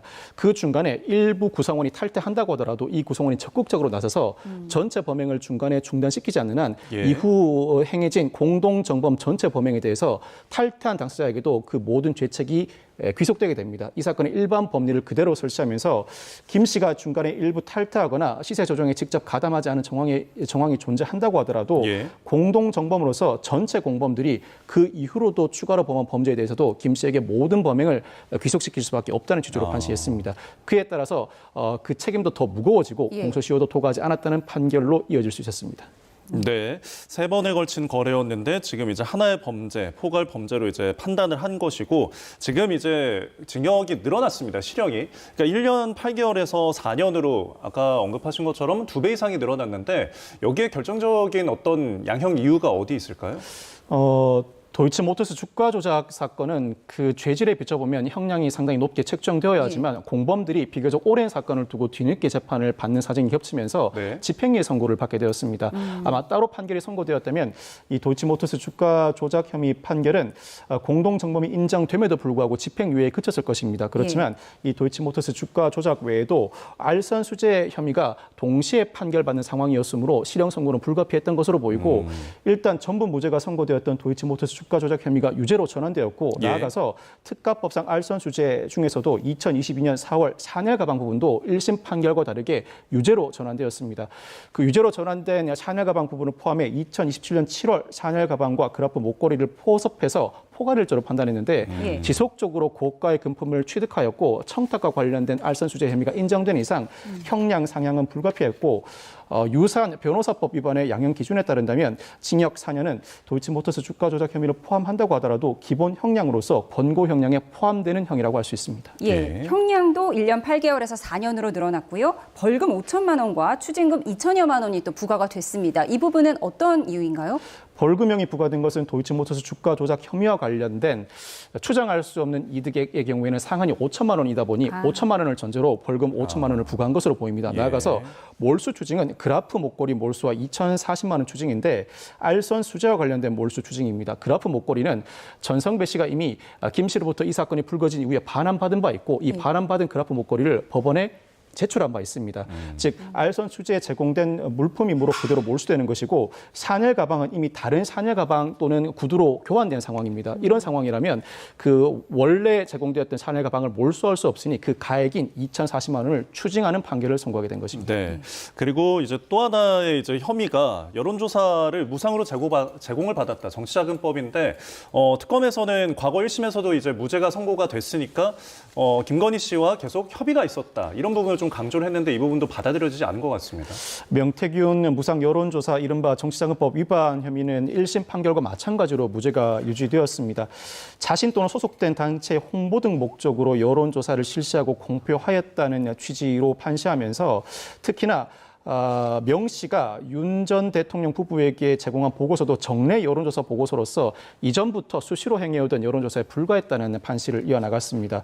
명 씨가 김 씨와 직접 만나기도 했지만 여론조사와 관련된 의뢰나 상호 협의가 존재한다고 볼 만한 자료가 존재하지 않고 특히나 표본 추출 방식 변경, 즉 조작이 있었는지 여부도 심리하였는데 이 표본 추출 방식 변경과 관련해서도 특별히 김 씨로부터 의뢰나 상호 협의가 존재한다고 볼 만한 정황이 존재하지 않고 여타 여론조사 기관도 중간에 표본 추출 방식을 이와 같은 방식으로 변경하기도 한다는 사례를 들기도 했습니다.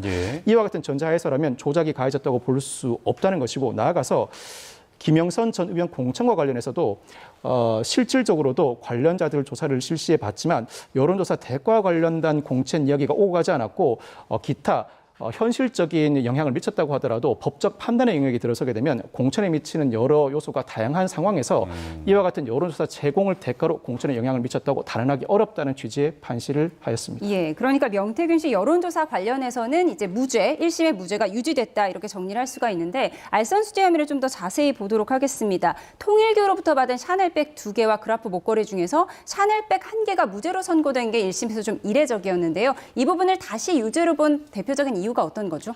2022년 4월 샤넬 가방 부분을 무죄에서 유죄로 변경한 주된 이유는 무엇보다도 윤 전 본부장이 통일교 현안에 대해서 묵시적 청탁을 하였고 이 묵시적 청탁을 김 씨가 인지하였을 뿐만 아니라 단순 친분 관계로 보기에는 800만 원 상당의 샤넬 가방을 전달하는 것은 이례적이라고 판단했습니다. 무엇보다도 이전부터 통일교는 유엔체 5사무국 유치라는 현안을 가지고 있었고 이 현안이 당시 윤석열 당선자에게 전달되었을 뿐만 아니라 대선 과정에서 통일교가 윤 전 대통령을 지원하였으면 명백한 상황이었는데 2022년 3월 3일 김 씨가 윤 전 본부장에게 전화해서 감사 의사표시를 전달하기도 하였고 비밀번호로 연락을 달라는 취지의 의사를 전달하면서 향후 상당히 공고하게 관계를 이어나갈 의사를 내비쳤다. 그렇다면 단순히 윤 전 대통령이 취임하지 않았거나 명시적으로 현안에 관한 논의가 오고 가지 않았다는 이유만으로 알선 주제를 부인하기 어렵다는 판결에 이르렀습니다. 네, 그러니까 앞서서는 이제 인사치레로 볼 수 있는 점이다. 왜냐하면 당선이신 분이었고 대통령이 되지 않았으니까요. 근데 이 부분은 좀 더 그 대통령이 어떤 범위를 좀 포괄적으로 본 것이라고 볼 수 있을까요?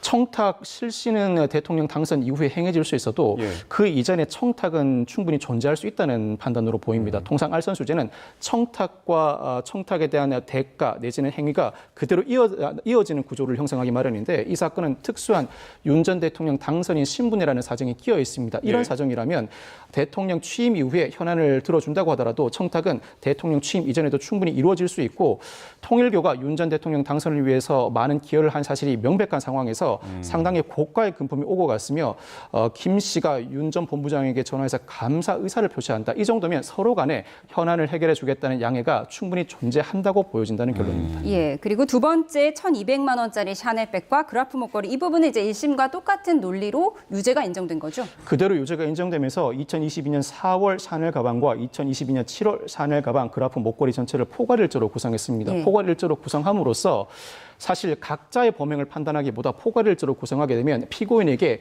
형이 낮은 형이 선고되는 경우가 일반적인데 포괄일조를 구성하는 경우에는 이 사건에서 김 씨는 윤 전 본부장을 필두로 한 통일교 측으로부터 지속적으로 금품을 제공받았고 그 현안을 해결해주기 위해서 지속적인 소통 관계를 이어왔다. 그 자체가 양형에는 불리하게 작용한 측면도 있습니다. 통상 포괄일자로 포섭되게 되면 피고인에게 유리함에도 불구하고 포괄일자로 포섭된 정황 자체가 김 씨에게 불리하게 작용한 측면도 분명히 존재합니다. 그 정도로 상당히 공고한 관계를 유지함을 전제로 현안을 해결해주겠다는 의사를 명백하게 표시했다고 본 것입니다. 이에 따라서 징역 4년이 선고된 것으로 보이는데 도이치모터스 주가 조작 혐의 공범에게 집행유예가 선고되었음에도 불구하고 징역 4년이 선고된 것은 알선 수재 전체가 유죄로 선고된 점이 결정적인 영향을 미친 것으로 보입니다. 알겠습니다. 저희 다시 한번 전해드리면 오늘 김건희 씨의 2심 선고가 징역 4년으로 또 선고가 됐습니다. 벌금이 5천만 원이 선고가 됐고요. 이와 관련해서 또 상고를 할지 그 부분에 대해 속보가 들어오면 저희가 또 전해드리도록 하겠습니다. 지금까지 박성배 변호사와 함께 이야기 나눠봤습니다. 고맙습니다. 고맙습니다. 감사합니다.